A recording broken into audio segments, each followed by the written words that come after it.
Contact. Huh. There you go. Oh no. Contact. Hello, welcome to the MidMO Nerd Show, your source for geek culture, your critical hit of fun, and one podcast to rule them all. I'm Matt from the Mandalorian. See, I put in the words in the right place. There you go. Your cinematic guide to comic books and nerdy stuff, because I couldn't think of a different word for cinematic. Joining me are fellow heroes of hype, Andrew from Movie Reviews by Andrew, and Gerald. And this week, we don't have a special guest. No insert name. See, no insert guest name here. Whether your heart beats for D20s, capes, consoles, or cult classic movies, we got the fandom fuel to power your next quest, so roll for initiative, plug in your headphones. Nobody plugs in their headphones anymore, Andrew. And grab your popcorn bucket of holding, because it's time to level up your week with the MidMO Nerd Show. I was like, I don't care. So with the popcorn bucket of holding, it's not like considered like when they had the history of the world. It's like I know what you're referencing, but I'm like, I was like, I know it's Monty Python, but that's it's definitely Monty Python. That's all I got. And he's got a bucket, and they're playing human chess, and anybody who's seen it knows exactly what I'm talking about. Mm-hmm. I'll leave it at that. There you go. I was like, I know it's Monty Python. That's all I got. But no, to plug in the headphone things, I was like, yes, no, most common folk do not plug in their headphones. I'm the old school person that refuses to do anything with AI, hates everything new technology, and I still have earbuds. But audiophiles use headphones because you get a crisper sound with the connection than you do wirelessly. What about the gamers? They have the headsets. Oh, I use wired headsets. I refuse to use wireless headsets. Technically, mine is wired and wireless because it is wired, but it's into a wireless controller. Yeah. Which is, so it's weird. I have a wireless headset for my Xbox. It's fine. It's not the best. I also just want I like wired. I want a giant headset anyway because I have a large dog, and if I leave like a little something like this shape just laying around, it's going to be gone. Little earbuds thing just disappeared. It'll be coming out like a couple hours later. Yeah. That's why I can't buy her stuffies with squeakies in them, because she herself becomes a squeaky toy. Both naturally and unnaturally. Yeah. Because she goes right. She'll good old German shepherds. They will rip them to pieces, get the squeaky out. It's dead. She don't care anymore. She is naturally. And I can't find the squeaky. I'm hoping one day I just find like a horde of squeakies in the house somewhere, but usually I find them in the front yard. You're gonna go to hug her. I mean, depending on the day, yeah, she's very huggable. Andrew can attest. She is. The floof is fantastic. Yes, and she's been getting regular flea dip, so she's extra floofy. Ooh. And she's got her winter coat, so she's double floofy. Yes, she's a puffball. That's what my sister has like a she's a mutt, but like she has a little good bout of husky in her. Mm-hmm. And right now I'm like, oh, you're so chunky. And my parents like, don't call her fat. I'm like, look. She lays on the ground. I was like, she looks like a log. And she just lays there. I'm like, she's a log. And they're like, all right, fine. I was like, a log floof. Log dog. I was like, she's adorable though. So you look at that. We got dogs talked about on here, guys. We'll talk about anything. Let's talk about dogs. Crypto's going to be in the new Supergirl movie. Get there and get the movies, Gary. I was just trying to run it into No, I know, and all the Snyder bots are mad because he peed on a Superman paper. It's cracking me up. See how James Gunn treats Superman. No, we'll definitely talk about the Supergirl trailer because it's good. It's high stuff. But we'll do before we get there though. We'll start down our normal topic. So as always, Merry Christmas, everyone. Happy Kwanzaa, Happy Hanukkah. Merry Chrisahanakwanzadon. Whatever else you guys celebrate. Or the Happy Holidays. Whatever holiday Scientologists celebrate, not you guys. We don't know what you're doing. Yeah. Neither does Tom Cruise. Live long and prosper, Tom Cruise. There you go. He understands. But yeah, no, I guess, that we can do that a bit. So, but if you're following us on Facebook, we do have the 12 Days of Christmas happening right now. So a lot of different things. We got one on our one from yesterday where somebody posted their picture of their Superman ornament that they had, or Superman decoration. Yeah, that would look really good. And I didn't check it, but I think she's the one that cosplayed Superboy at ExtremeCon. Yeah, she was. Okay. Like, I just saw the comment, but I didn't actually open the post because I get busy on my phone. I'm thinking, like, what kind of my whole Christmas tree is an ornament for nerdom. I was like, I have not even put up my tree yet. I was like, I feel really weird. I'm the weirdo. I'm gonna blow everybody's mind here. So I don't celebrate Christmas, haven't in a long time, but I appreciate the aesthetic of Christmas. Yeah. So sometimes randomly throughout the year, I'll just put up my Christmas decorations in the house. That's fair. Yep. They're not up right now because I get to see them everywhere else. Yeah. So, maybe after Christmas because I always get a little sad whenever like the town takes everything down like the day after Christmas. Yeah, no, it's sad. And it's all like God forbid we have a little bit of color in the world. Everything's just dreary and dark and gross again back in town. So I'm just like, I have a little ugly Charlie Brown Christmas tree in the house that I just put up. Little Mariah Carey Funko Pop. I sit next to it. There you go.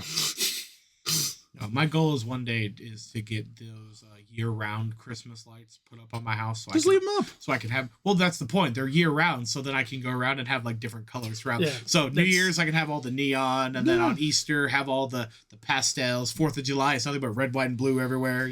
Just make it fun. I always go at some point and just drive around and look at Christmas lights and because the world's an ugly place, lighten it up just a little bit. So the house that's across, I'm not to cut off Gary, the house across the Cutting street off from Gary, me. heck yeah. I'm sorry, Gary.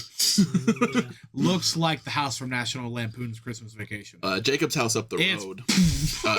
Jacob's house up the road has so many inflatables. You talking about the one that has the countdown? Yeah, it has a countdown. Oh my god, he has lights and I got to watch him build it. So it started with a little countdown, then he had the little hoops, and then he did his roof. And then he did Santa and the reindeer, and then he's got a big blow up, and then he's got lights on the house and street. Like now his almost entire yard is nothing but twinkle lights.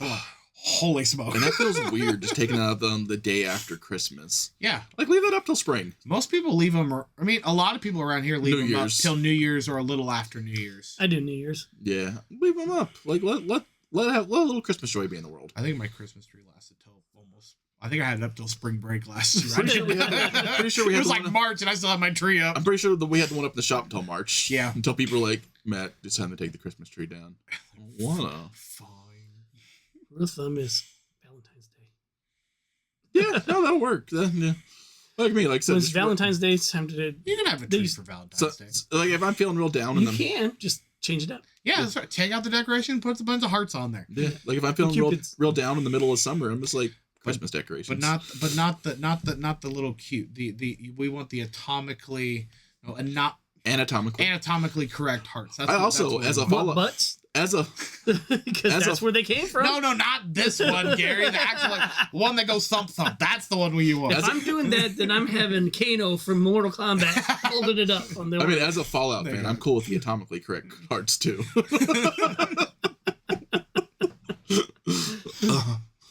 What's our first topic? All right, so let's turn a page on that and let's leap into Comic Book Corner because with great podcasts comes great responsibility. What Christmas comics come out? Ninja Turtles. Ninja Turtles. There was a Marvel one too for Spider-Man, I think. Yeah, Marvel got a Spider-Man. You both got it. Yeah, it was the winter special. I haven't read it yet, but it's there. Very good. It actually so a lot of Spider-Man comics are very doom and gloom about like Peter's life, but this one's like just showed that he's kind of necessary for. He's like the linchpin in a lot of the teams he's been on. Like he went over. He just went and hung out with like a bunch of different teams and like, why do you guys just keep feeling sorry for me? No, it's awkward. And it sucks without you here because everybody's just sitting there stilted and just not having fun. And then they finally just decided to go to Louisiana with the Uncanny X-Men group. And he's like, this is the best Christmas because he had nowhere to go for Christmas because May was on a cruise. Yeah. And then not to spoil it for Andrew, but at the end, May's cruise got canceled and Nightcrawler took him back to New York like really quick. That's awesome. Yeah. Favorite Avengers comic was they tried to recruit Spider-Man and he didn't give an answer right away with Thor. This is like in the 80s. Uh-huh. And he came back and they're fighting the Molten Men and they're like Spider-Man around everybody's light. Even freaking Thor is making jokes. And then that's like one of my he like lightens the mood of the teams he's on. Yeah. Like he's good comic relief, and he's by himself. He's just sad a lot. Kind of. Like I ran the run when he was, always being sarcastic and fun. I like it. That's my Spider-Man. Yeah, he brings a little levity, a little bit of fun to everything. Yeah. We do have a new arc starting with Ninja Turtles this week. I can just pull out. Is it Shredder? Well, Shredder has his own book. I know he does. He has not been in the main book. It's on 3. Yeah, Shredder's on issue Yosagi 3. Yojimbo. So, it's even got blind bags. Ooh. Yep, look, Andrew's already got one. They can't see? Yep, they can't see. Like John Cena. And, Yeah, he can't see no more. He's retired. Yep. Let's see. I seen his little send off. He took off his armbands, his wristbands, and Hey, sit him down in his shoes. But I mean, he had a long run. He did. I mean, he'll come back. They always come back. I don't know. I think he's For a pretty much little bit. done. But he's more Issue into 13. Ooh, Issue 13 in Ninja Turtles starts a whole new arc. nice. They're the heroes of New York City. Oh, They've always been the heroes. In New York Yes, City. but in the shadows. in the shadows. But now New York knows that they're the heroes. Like in Teenage Mutant Ninja Turtles 2, the movie. The Out of the Shadows movie where the public actually Yeah. knows. Oh, okay. I thought we were talking about the good one, the Secret of the Ooze. Hey, you say that's the bad one, but they had Bebop and Rocksteady in it. I like that. That one. was my highlight of that movie. I Out of the like the Shadows Michael is Bay movie. really I good. love the Michael Bay movies. Also, first appearance of Absolute Joker is out this week. Looks kind of. Yeah, he's like a monster in the Absolute Yeah. universe. Like Andrew doesn't collect the Absolute universe, but he gets key issues. I do get key, yeah, and that's definitely one of them. No, because that's one of the hot ones right now. It's Joker, so yeah. And I think Well, yeah. this is the last issue of Moon Knight. Ooh, It's starting back over as Mark Spector Moon Knight. Okay. So Mark's getting his own book. Because if you read the last one, did you read the last one? I've not read 14 yet. Don't spoil it yet. I'm not going to spoil anything. then. That one I do want to. That one's not going to be spoiled. That one's a special one. I'm.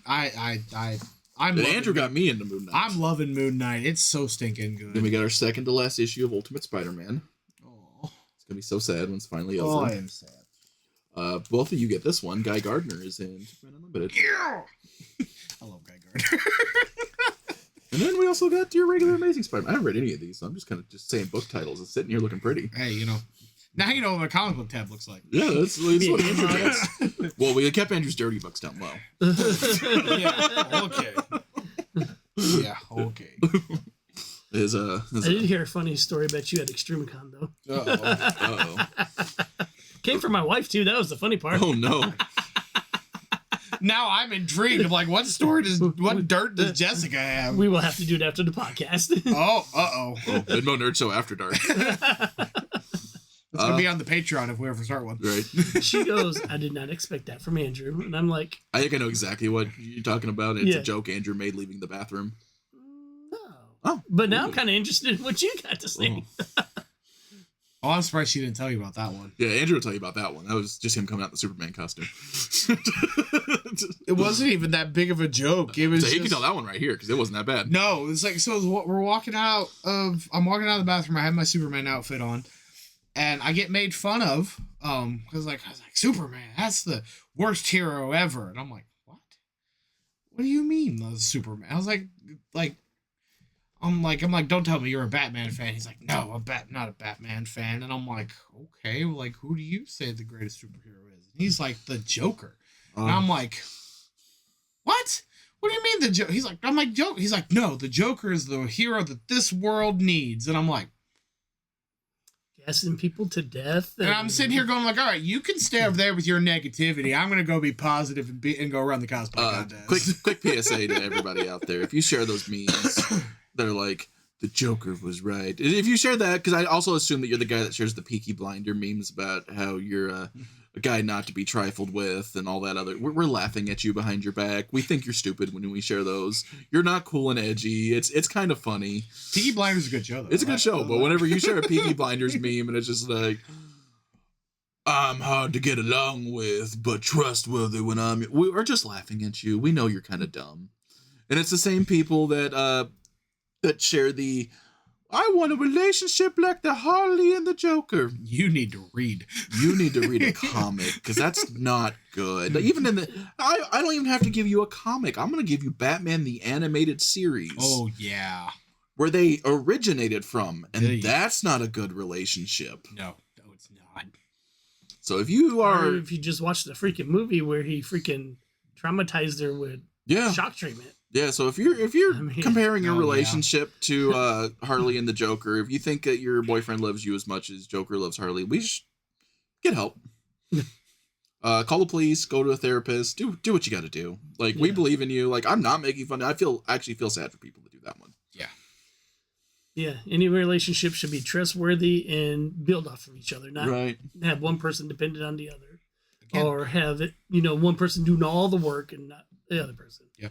It's not ever going to be 50-50, but yeah, I was gonna say it's going to be 60-40, but it kind of jumps back. You and put forth. in the amount of work you have. Like my wife is a very low energy human being, because you two have met her. Yeah. So some days I get 10, but it's I think we've all three of us have seen the TikTok videos. Just how much percent can you put in today? 10. Yeah. That means I'm not begrudgingly. I'm not mad about it, but I am putting in 90. Yeah. And that is how relationships work. No, I think the best one that I've ever saw was the Chris Rock stand up where he talks about. I think it's Chris Rock, but I think he got it off Eddie Murphy. He's like, relationships are not 50-50. Never. No. They're 100-100, and sometimes your 100 looks like 80 and your partner's looks like 20. Right. But it's 100. There is no halvesies in a relationship. It's 100 or 100. There is no other option. And if you're doing that relationship where it's like, well, we're splitting everything down the middle, we're doing all this down the middle, it's not going to last, guys. That's a roommate. That's a roommate, dude. That's not a relationship. No. No. Well, it's your turn to do this. Well, I just don't have it in me to do that today. I'm sorry, it's your turn. It's Sacrifice. Yeah, sacrifice. Sometimes, like, some people will just lose it. And as all of us being males with male friends, we will hear our friends complain about having to do 51%. Yeah. All the time. But Jessica and I, it's always been one of us does more one time than the other one does more the other time. It's but you never keep track. It eventually always balances out. Yeah. It's whoever can do whatever. Yep. Like when I was working 2 jobs, I couldn't do a lot in the house, so she mowed the lawn and stuff. It's like, but now it's like that we do it. We have the money, we pay the neighbor's kid. There you go. That's the American dream. Have the neighbor kid. But with that, I like cutting my own grass though, so my dad always does it for me though. I'm like, Dad. He's like, well, you didn't cut it. I was like, I was at work all day. You're retired. Leave me alone. But that being said, he's trying to save up for a car and stuff for school, so it was a good way to give it to him. But I mean, like in the housework, some days I do more, some days she does more. It's just the way it works. Yeah. It's not a competition. No. Some days I don't feel like doing stuff. Some days she don't feel like doing stuff. I mean, it happens. Yeah, that's one of those days when you both don't feel like doing anything. It's like, you got enough to make sure the dishes don't stink. Yeah. that's the day. There you go. This is the life lessons with nerd section. It's Christmas. We're all tired. If you're one of my students who's listening to this, welcome to class, because we always have life lessons with Mr. Anderson at least once a day. Yeah. Sometimes multiple times a day. And they're like, "Where this is social studies, Mr." You're right. Right now we're learning history and how to be social. Yep.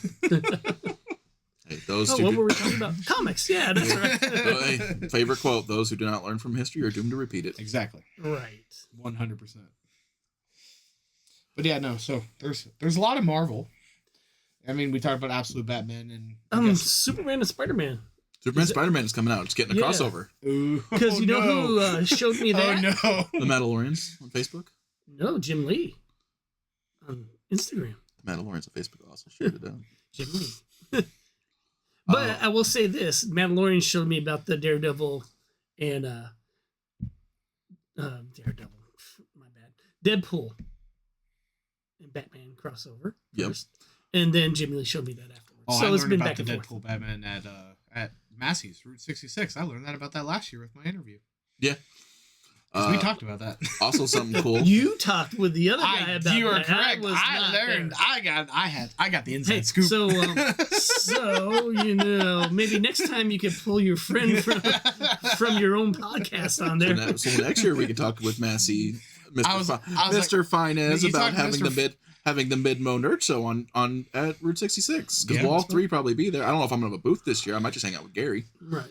I was like, knowing Finance, I don't think he'd have an issue with that. No, just he listens to us every once in a while. So yeah, if I don't hear back in like a week or two, because I know it's Christmas, I'll message you about this Finance. I see Finance every couple of weeks. Yeah, somewhere around. Yeah, I see him eventually. I usually write up with Rob. But another, because I'm bad about it, I'm trying to get better, is I'm the Star Wars guy, and I don't do a lot of Star Wars stuff because Star Wars fandom kind of sucks. But 2 new Star Wars comics coming out that Andrew's going to be excited for both and hate me for getting them for him. So first one's the smaller one that I know he's going to be excited for. We're getting a Darth Maul show, right? I've heard rumors, but I didn't know if it was. We are getting an official Darth Maul show with Sam Witwer reprising the role. Okay, I'm down. We're getting a prequel comic. Ooh. That goes along with the show.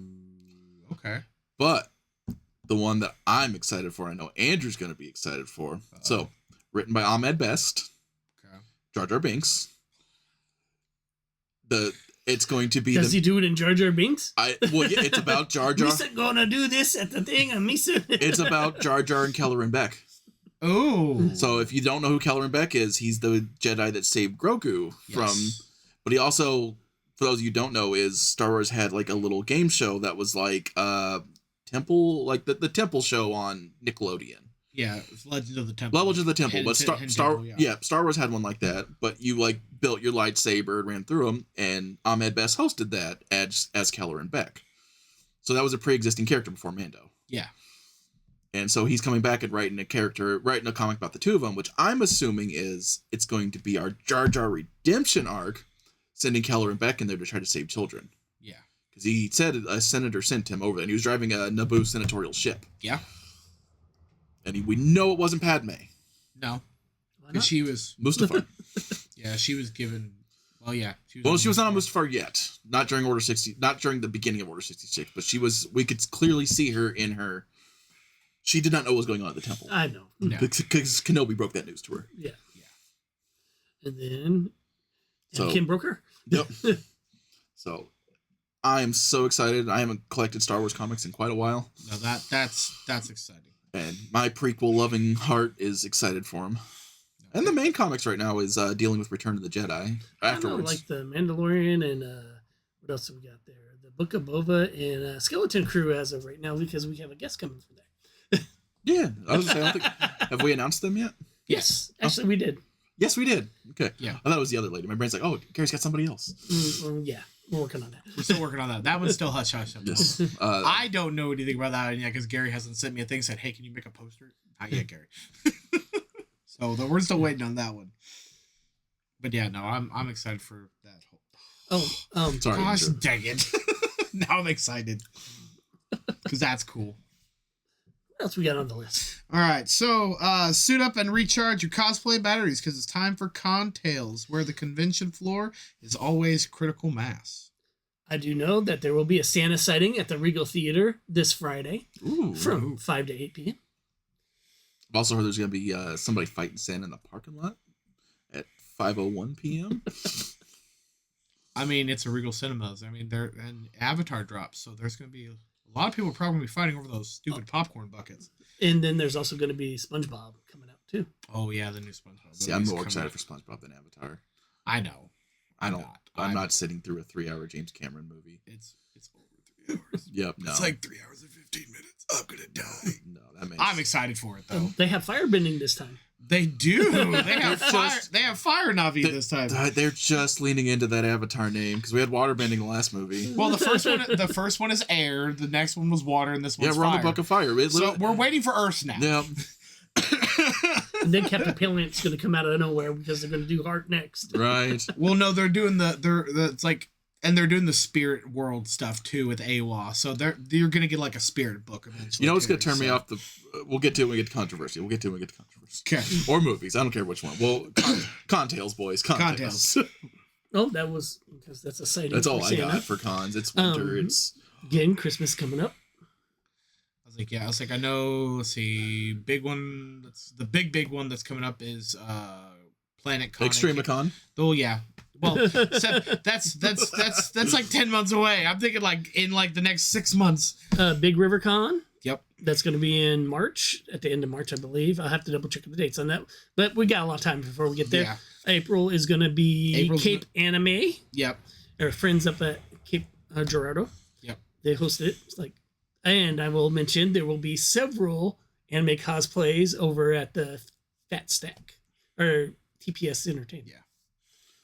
One that got me and Andrew shared it to me is Jonathan Frakes is coming to the Springfield Con. Yeah, the Missouri Comic Con. Yeah, Springfield. And I'm going to do the Riker maneuver. Yes. Those of you who don't know, I have to practice. I'm not doing it here. I'm tall enough to do it though, because you just step over a chair and sit down. The Riker maneuver. Yeah. I'm going to get my own little Riker outfit. I don't look good in spandex, but I'll deal with it. So I'm excited about that one because, well, Caleb's really excited because he loves Chainsaw Man and like most of the voice acting cast. I saw that. Is going to be there. They're going to be there. Rocky. I always forget his real name. Rocky from Power Rangers is going to be there. Yeah, he's going to be there. Thank you. Said Rocky loves Emily. Oh. Yeah. I think Steve Cardenas. Steve Cardenas. Yeah, he's gonna be there, so I'm gonna get my. I gotta ask him a question. I don't know that I'm gonna, but supposedly, and it may be true. I'm not gonna say it's not. One of the people I used to do martial arts with said that him went to martial arts school together. That'd be cool. Oh, that'd be cool. But was he just saying that, or was he blowing actually smoke? Yeah, yeah. That's the question. But I'm not saying it's not possible, because I would have never thought I would know the people that I know nowadays that like 10 years ago. Yeah. So no, but he's on my list now, since I already have Johnny Young Bosch, who signed my Mighty Morphin Power Rangers ring. Now I can have him sign over Rocky's head. That would be cool. So the only one I'll never get Jason David Frank, but if I can get the other 5, you could get his daughter. I could get his daughter to sign it. You could get his daughter. Yeah. But if I could get all their heads signed on that cover, that'd be great. Yeah, he was actually a really nice guy. I actually got to talk to him on occasion during COVID, and I actually met him in person up at Wizard World, which was my first Comic-Con. Yeah. But you're in luck, 'cause I think Amy Jo Johnson is actually doing cons again. Yeah, she's back doing cons. She's actually writing Power Ranger comics now. Yeah, she's back doing cons again. I actually talked to her person. I imagine she's not cheap. Oh, no, not at all. But, they were really good about getting back with me, which sometimes agents are not good about getting back with me. Yeah, that's why when we had that conversation, watch who you're getting through, because I always double check when I get, especially that's why I wasn't gonna say anything or do anything about it. It's but I wanted to it was I think it's kind of cool. But then when I saw all the ones on there, or ones that you've talked about or talked to him, so I'm I was like, are these the same people, Gary? Well, the funny thing about that and then I saw that Finez also used them to find a couple of his people too. Most of the people I've talked to personally on that list, and I'm I could go directly to them and just do it that way. Which I'm not saying, some agents are really great. I have dealt with some good agents. Oh yeah. But it's just you get a 50-50, because one agent I dealt with, I was trying to find out personal information about the guy to have snacks and drinks and things, so it'd be more convenient to him. And they never got a hold of me. And then I actually talked to him personally about it, because we set him up after Cindy came in here. And he's like, my agent didn't get a hold of about just. And no. He's like, I'm going to talk to my agent about that. So I have a feeling his agent probably got to drop the ball. Oh, yeah. So, just and I don't know if any agents watch this podcast or not, but it's talk to your people. It's because generally if they care about your person that's coming in, they're going to try to get a hold of you to make sure that they get treated right. And those are the people you want to go to. But no, we're definitely open to having guests on the podcast. I think it'd be fun to have people. So could be interesting. Besides just at ExtremeCon, or if Finez lets us do things down there, because I'm actually kind of interested in meeting the Mortal Kombat guy there, because he was actually in the Turtle movie and that. And when I got my Ernie Reyes Jr. Ernie Reyes Jr. signed my Donatello. Yeah, I was I kind of want to get a Foot Soldier one from the movie too, and have him sign it too, which would be pretty cool, because he was in the movies. That would be cool. And then have my little Teenage Mutant Ninja Turtle collection over there. And I also got a Kevin Eastman, one of our old vendors who's not vending anymore. He sold me one that he got from Kevin Eastman signed. It was in one of the comics. Now, it wasn't one of the original ones. It was the Turtle Adventure ones based off the TV show, but I didn't care. Yeah, Kevin Eastman's not to. This is not me doling Gary stuff. I just want to let you guys know this. But Kevin Eastman's stuff's actually really easy to get. You can just go on his website. He has sales all the time. He sells his stuff all the time. He's very fan oriented. Oh God, yeah, he loves the fans. Yeah. Where Peter Laird left the fandom, he's back now, kind of. Yeah. Saw something made me tear up. It was just a documentary of those two seeing each other for 20 years, and it's just because they were best friends, and then business always gets in the way of friendship. Yeah, it does. And with them having one of the most successful series of all time. It just blew up, and then, and Laird just wanted to draw comics, but Eastman was the business guy and just wanted to keep doing things. Yeah. But in all honesty, it wouldn't be what it is today if you didn't do that. Yeah, because he's cartoon, toys, clothes, bed sheets. And they really changed it from the original for the cartoons. Yep. It's first we had to get identifiable turtles that some people we know still can't identify without the weapons. We still really haven't had. Yeah, we still really haven't had original comic accurate turtles. Yeah. IDW Turtles now, the current ongoing has been made to more match the movies and TV shows that are going on. Yeah, most mainstream Turtles. Yeah, if you watched one of the cartoon shows, I forget which one, it was in the 2010s. 2003 is really good. The ones because they did the crossover with everything. Then they had the original Turtles. Yeah, that was great. The one before Celeste likes, the one I like. Yeah, no, that's the one. That's my favorite. I like the early 2001. They do it in the 2011 one too, where they do a crossover with all of them. Nice. The comics are also getting ready to do a crossover with all of them. Yeah. called Battle Nexus. That's cool. Yep. Just like every other comic up there. Oh yeah, everybody. Speaking of, sorry, we'll dial back to comics here for a second. DC is doing an event called DCKO that they greatly undersold. Oh my gosh! Because now they've canonically in the DC universe, they've announced we're getting Sub-Zero from Mortal Kombat, Homelander, Vampirella, Red Sonja, and pretty much anybody that's in Dynamite. And then of course, like Sub-Zero makes sense because if you guys play video games, DC crosses over with the NetherRealms guys. Oh yeah, I got all that video the time. game. Yeah, and it's even as guest characters in the Injustice games, and because Scorpion's in Injustice too. Homelander's in the new Mortal Kombat. So yeah, with Omni-Man. Yeah, I'm surprised there's not a DC character in there as a DLC character. No, I think Joker's in there. I think he's in one of the Mortal Kombat games. He's in one of them as DLC. Yeah. But yeah, DC and NetherRealms cross over all the time. Yeah. Well, they're both Warner Brothers. So. Yep. For now. Well, we'll get to that later. We'll get to Is that in the controversy part? No, it's not. That's going to be my controversy part. It's an intro. We'll see where that goes.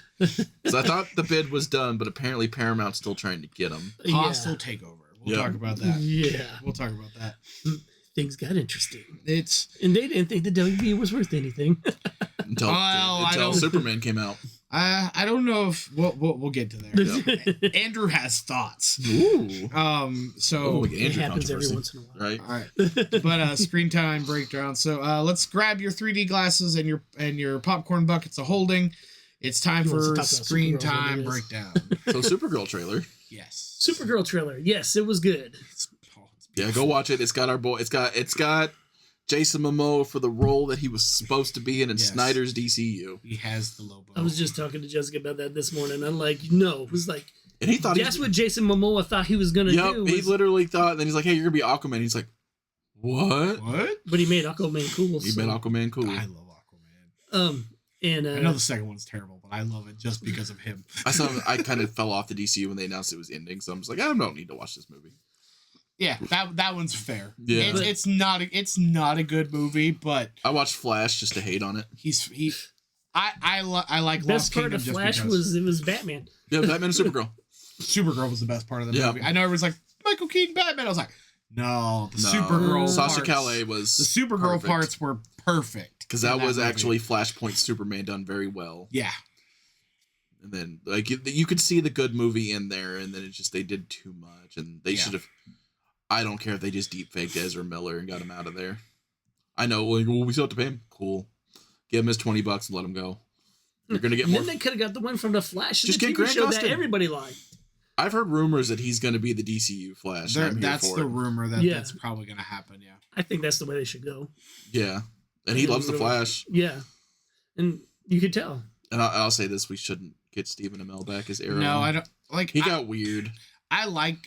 He him. got weird. I like him as Oliver Queen, but that version of Oliver Queen, I don't want him as Ollie. And Flash makes sense to be. It could be the same actor, just knowing the Flash's history. Yeah, because how he jumps around time and whatnot. But no, I like Stephen Amell as Oliver Queen. I don't want him as Ollie Queen. Yes, there's a difference. There's a huge Stephen Amell difference. played an amazing Batman. with a bow and arrow. With a bow and arrow. Yeah. The fact that he only had I found out recently that he had the boxing glove arrow, but only did it once, and it was a throwaway joke. It was a throwaway joke for one of the slide vigilante characters. Yeah, that needs to be a regular thing in his arsenal. If you can't see your Oliver Queen just having a boxing glove arrow, that's not Oliver Queen. Which was probably the funniest thing because all the CW shows are leaving Netflix right now. So Celeste's dad is watching all of Arrow, and her mom's hating it, but I'm thinking it's hilarious. Nice. And so he's watching through Arrow, and her brother Gabe was down from Springfield, and they were talking about it. They're talking about Oliver Queen. I was like, I like Arrow. I like Arrow for Arrow, but he's not Green Arrow. I'm like, what do you mean? I was like, because Oliver Queen you see here is Batman. He's not Ollie Queen from the comic, because Green Arrow, he's basically DC's kind of Spider-Man. He makes he makes jokes, he makes fun of people, like, and he's having a good time with gears and gadgets and all that stuff. I'm like, he legitimately has an arrow that shoots a boxing glove at people. And Gabe looks at me and goes, really? And I go, yeah, he legitimately, like, and they do it in the show as like a throwaway. Needless to say, that was the episode we were watching where he launches the arrow into a boxing glove and hits the guy in the face. I'm like, see, that's all. That's all. That happens all the time. That's Oliver Queen, but it's all the time. It's random goose and gas with. I was never much of a Green Arrow fan until I watched Justice League Unlimited. There you go. And then when I started watching him, I'm like, I really like Green Arrow. He's hilarious. Yeah, no, I was like, I knew Arrow, but yeah, no, because of Justice League Unlimited, and then. When they did Injustice, that's when I really started to like Green Arrow. Like, even though the world was doom and gloom, he was still sitting there with a big old smile on his face making jokes. Yeah, I'm like, that's hilarious. Literally him at the end of Dark Knight Returns, the Frank Miller one. It was just Goofy making jokes with one arm shooting arrows. Yep. Like, I got this. Like, you got one arm. Don't worry about it. Which I love that Marvel and DC and good old-fashioned copying on each other. That just like in the post-apocalypse, because Old Man Logan, you had Old Man Hawkeye who was blind. Yeah. So it's like, hey, we're gonna do both of our iconic archers and give them both handicaps, and they're still gonna be awesome. Yep. Because they know what they're doing. Yep. No. But no, big stuff. Let's see. Fallout Season 2 starts in a week. Not even a week. Like 17th, I think. It's really close. Yeah, 3 days. It's really, really close. 3 days. Didn't match it. Stranger Things is finishing up their season this month. Yep, 40-year-old kids. Stranger Things is ending this month. Yeah. I watched the new season. The episodes that are available on Netflix. They're not terrible. They went where I thought they were kind of gonna go with it. Yeah. I think the rest drop on Christmas. Yeah, it's Christmas, and then like Christmas, right and then on the 31st is the last thing that drops, one, and it's like a 2-hour movie, and they're actually putting it in theaters too. So if you want to go watch the series finale in the movie theaters, you can on New Year's Day. I'll watch it on Netflix. Yeah, I lost that hype. What, 5 years ago? Yeah, when they had the strike and everything, and it kind of belayed everything. Yeah, but speaking of child actors who didn't age, they're not child actors; they're grown men playing these children, but. All of the sub now is out of My Hero Academia. We have 2 more episodes of dub left. Yep. Oh yeah, I've seen the finale, and it was, I hate to say it, but I kind of guessed the finale. It's an easy guess, and it's a good guess. Like, you're emotional the whole time. Yeah. Like right before the podcast started, I'm sitting there just being a fat man weeping with my wife on the couch watching the latest dub episode. Yeah, it was a very good ending, though. I watched it yesterday too. And so we've all seen the when I'm spoiling the crap out of it, guys. 5, 4, 3, 2, 1. Oh, like Kaz's favorite character is Dobby. Yeah. So, and I've read the manga, so I knew what was coming. Yeah. And the Todoroki family meeting, I just grabbed her hand. I'm like, she's like, what's going on? Just wait. Because I'm sitting there watching, and as Shoto goes up and asks him what his favorite food is. What's your favorite food? I'm sitting there going like, oh no. Like, oh, he's getting too stressed out. He can't talk. I was like, I know he's going to say something. It's going to happen. It's like, I was like, Endeavor can never walk again. Yep. No, he's officially retired. He's retired. Like, and you've watched all the dub or the sub? Oh, yeah. I watch all of it. So, not a spoiler, but slight spoiler. We're getting a time jump in the final episode.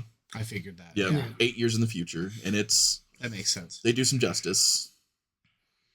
I like the way they end it with the way they end him, because we've already seen hints of how they're going to end him through All Might. Yeah. Well, how he's still a hero without powers. Yeah. So I mean, Andrew's read enough comic books; he can guess where that's going. I guess. Yeah. No, I was kind of hoping when Deku's saying that he still has a little bit of the flame left, and I was like, please let him have at least something. But I know kind of how it's that one final push where. Everything. Yeah, it needed to. Like both the powers needed to end. Yeah, everything just goes poof. But it was just that final fight. Oh. Yeah. Oh, it was beautiful. When they're in game coming out of the portals. Yeah.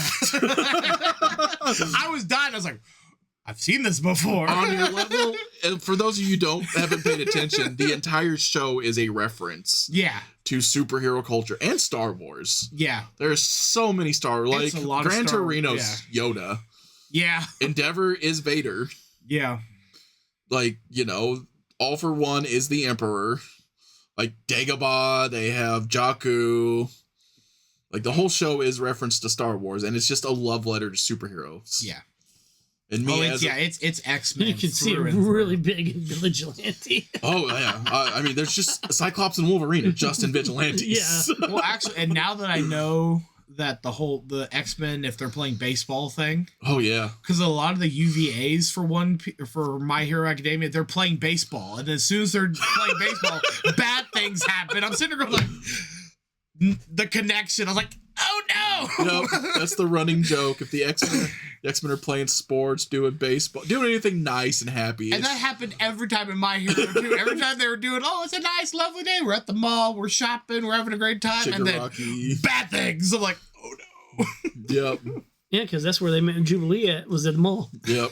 I was like, oh, this is X-Men. Okay, I get it now. All right. Yep. Nope. It's very X-Men heavy, and I love that for them. And I'm excited for the last two of the dub. Like, because I know Gary watched the sub, but I can't watch this sub because Bakugo and Deku sound too close to me. Yeah. Here's my problem with it is back when they had Bleach on, of course, anybody who's a Bleach fan knows the arc. They kept on putting another arc in between the arc when you want to find the main arc and get it finished. And it's One like, Piece. I got so to the point where I just watched the sub stuff online. I'm like, nope, I'm watching this and I'm watching this. And then they finally brought it out. That's why I read it now. I read it, then I watch the dub. I mean, I don't have to worry about spoilers. I'm way ahead of everybody on spoilers. Like, I've been messing with Ryan for 6 months. I'm like, I can't believe All Might dies. He does not, for those of you who have not Yes. watched the last few episodes. Yep, he does not. No, not at all. But then are we still doing spoilers? Yeah. Okay. Well, then they concluded there's another series. The two, I don't think Andrew wants to be spoiled on the sub episodes Probably not. Yeah, not before you do that. Okay. All right. There you go. I'll stop. We will reconvene in 2 weeks whenever the two whenever the two Yeah. final dub episodes come out. Yeah. I saved your life, Andrew. I appreciate it. I was like, no, don't spoil it yet. I can kind of guess where things are gonna go because of how comic books work and how superhero. But I was like, I kind of want to see the happy ending, and then because if it makes me cry, Who wants Gary, a happy ending? PG-13, Gary. PG-13. I like We have this PG-13 because you don't set me up for jokes. Oh no. There you go. There it It is. took me a second. I was like, no, not that one. Yeah, they closed Daisies down years ago. I don't think they did. She's probably somewhere else. She always re-pops up. Well, the last I heard was they were over right around Finest Line of the Tattoos. I don't think they're there because I've been through there recently. They might be gone now. They just pop up like venereal diseases.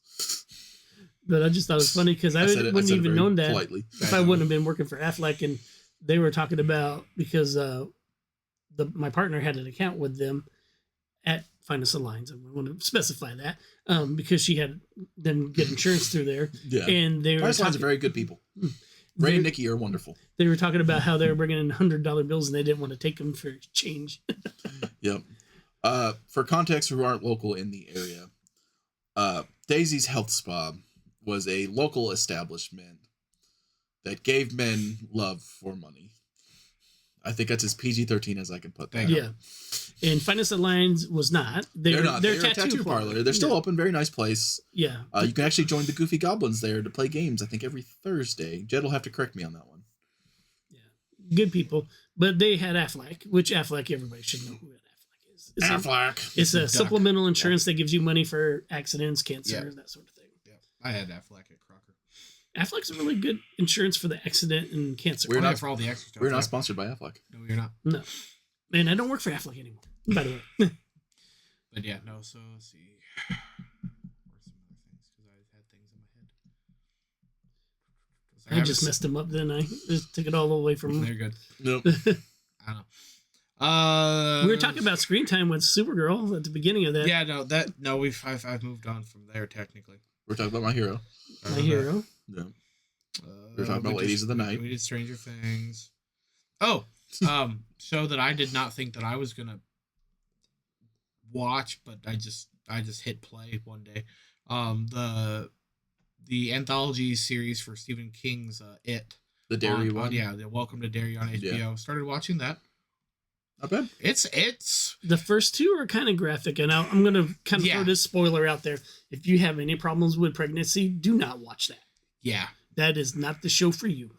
There is one scene that it's very. So I generally, like, I'm not a big horror guy. That's why I was really shocked that I started watching it, to be honest. But like, there's not, like, there's graphic stuff, but like, I didn't really necessarily see a lot of, like, quote unquote, what I would say as horror. There's body horror stuff, I guess, is what you would qualify as. But a lot of it's very funny after what we just talked about. But a lot of it's very, I would say, more like suspenseful. Mm-hmm. Suspenseful kind of. See, but the good horror movies back in the day were more suspenseful than they were graphic. Which are the ones that I like the old slasher films. Like, I think those are cool. So when my horror movies have always been monster movies. Like, I like slashers and monsters. Just like monsters, just vampires, werewolves, Frankenstein, things like Godzilla. that. Godzilla. Shin Godzilla. And those who don't say anything about Godzilla being a monster, it literally says King of Monsters. Just want to throw that out there. Yeah, but Shin Godzilla is just a monster. He is a legit monster. It's now on DVD and Blu-ray. I know. It's on HBO too. Man, they do have another Godzilla King Kong movie coming out. They do. Last one kind of let me down. In a while ago. Wasn't a fan of the last one. It was like I know I know it was the Kong. They're setting up things. I know they're MCU in it, and they've been focusing more on Kong for 3 movies. But I need a Godzilla movie. I like Kong. So. I like Kong too, but I didn't like that. Could have been a movie without Godzilla. For a lot of it, yeah. Yeah. Which I think it's kind of fair that they do focus on Kong, because he's gotten 1 movie and Godzilla's gotten 4 movies in this series. Well, I mean, they've had 3 and 3 because they had Skull Island, and then we had Godzilla versus Kong, where Kong was the main character and the hero. Well, I guess that's true. And now we've had the Godzilla X Kong, where it was all Kong's story. A lot of it. We learned about. Only thing we got was like his old base and a scale from Zilla for the axe. That's true. Yeah, for Scar King. I guess that's true. We have gotten a lot more from. Got a lot more Kong. We have got a lot more Kong. Like the last solo Godzilla was King of Monsters, which beautiful movie. Yeah, that's good. And then we had the 2014 movie, which had 3 whole minutes of Godzilla in it. Yeah, a little more than that, but yeah. Because I recently watched it, but yeah, it's. Like 15 minutes. It's very like 15 minutes of Godzilla in a Godzilla movie. It is a lot of less Kong. A lot less Godzilla. The people that were complaining there was too much Godzilla in the Godzilla movie was like, it's a Godzilla movie. Yeah. I mean, they did the Ultimate Universe where it brought in Scarlet Witch and Quicksilver and made them a married couple. Anyways, welcome to Derry. I think tonight's the last episode, because I think they're only doing 8 episodes for the anthology series. It's kind of like the streaming service, like checklist now. 8 episodes. Yeah. But I mean, they're all like, they're over an hour long. Like most of the episodes are about an hour 15 each. So it's like an 8-hour movie. So that one's. So just like your regular It movie. Yeah. Like the original It movie. Yeah. But this one takes place in the 60s. There's a lot of flashbacks to like previous years, but I think that's how the seasons are supposed to run. Like it's every 27 years. So they did, this one was in the 60s. So it's the events that happened before the So it's losers, Yellowstone. The Losers Club. Oh, God, And Yellowstone and all their weird timelines. And then they're gonna go back another 27 years before this, so we'll get a little bit more. And then I kind of want to see the one in Indian times. Yeah, or Native Americans. It's okay for me to say Indian because I'm part of it. You're from American. India? Yeah. Like, oh, good to know. Like, okay, yeah. I'm not gonna question it. I'm just like, all right, nope. But yeah, no. Many jokes about call centers, but I'm gonna let them go. Yeah, no, I want to see those stories. Like they do the flashbacks to those, but yeah, no, I want to get more in depth of like when the spaceship. I know. I want to see whatever they want to call it. I want to see when the entity lands. Yes, that would be. Which was when the Native American time. Yeah, which is really cool and how they had that all set up. You get the flashbacks, so you don't get to see everything, but it's definitely cool. That's what I want to see really bad on that. Yeah, which should be the 4th or 5th season if I'm doing my time correctly. Right. I think. Or when they need ratings the most. Yeah. Hey, we're doing the origin story for It.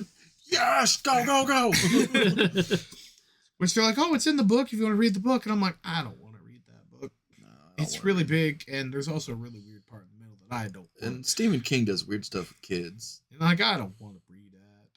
Because you don't know where I don't know where it is in the book, and I'm not research, and I don't want that on my Google history of what pages or chapter that section's in. So I'm like, so I could skip it. That's no, thank you.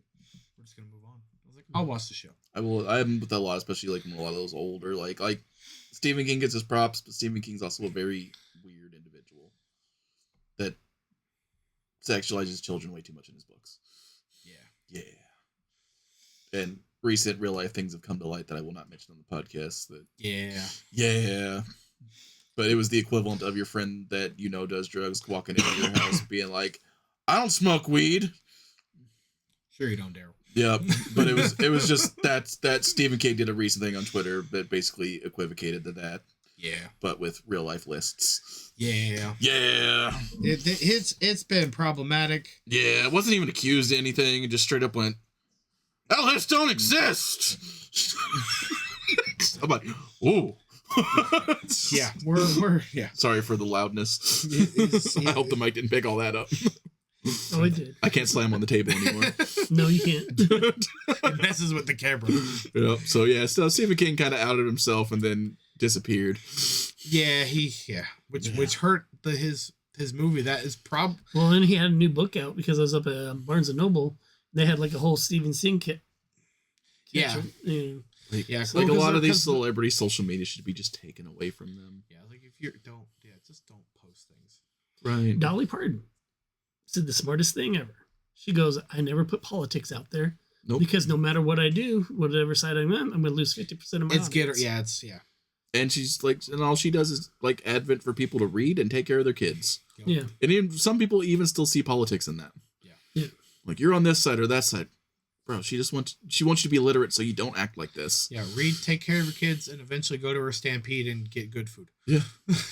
And she wants you to be literate so you stop acting like this, okay? That's all she wants. The only thing I'll ever advocate on as far as government goes, do not do no more furloughs. That's it. I was like, movie wise, like big.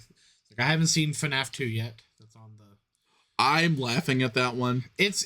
I've heard it's very bad, but I'm just like, also, all the games weren't good. MatPat made those games good.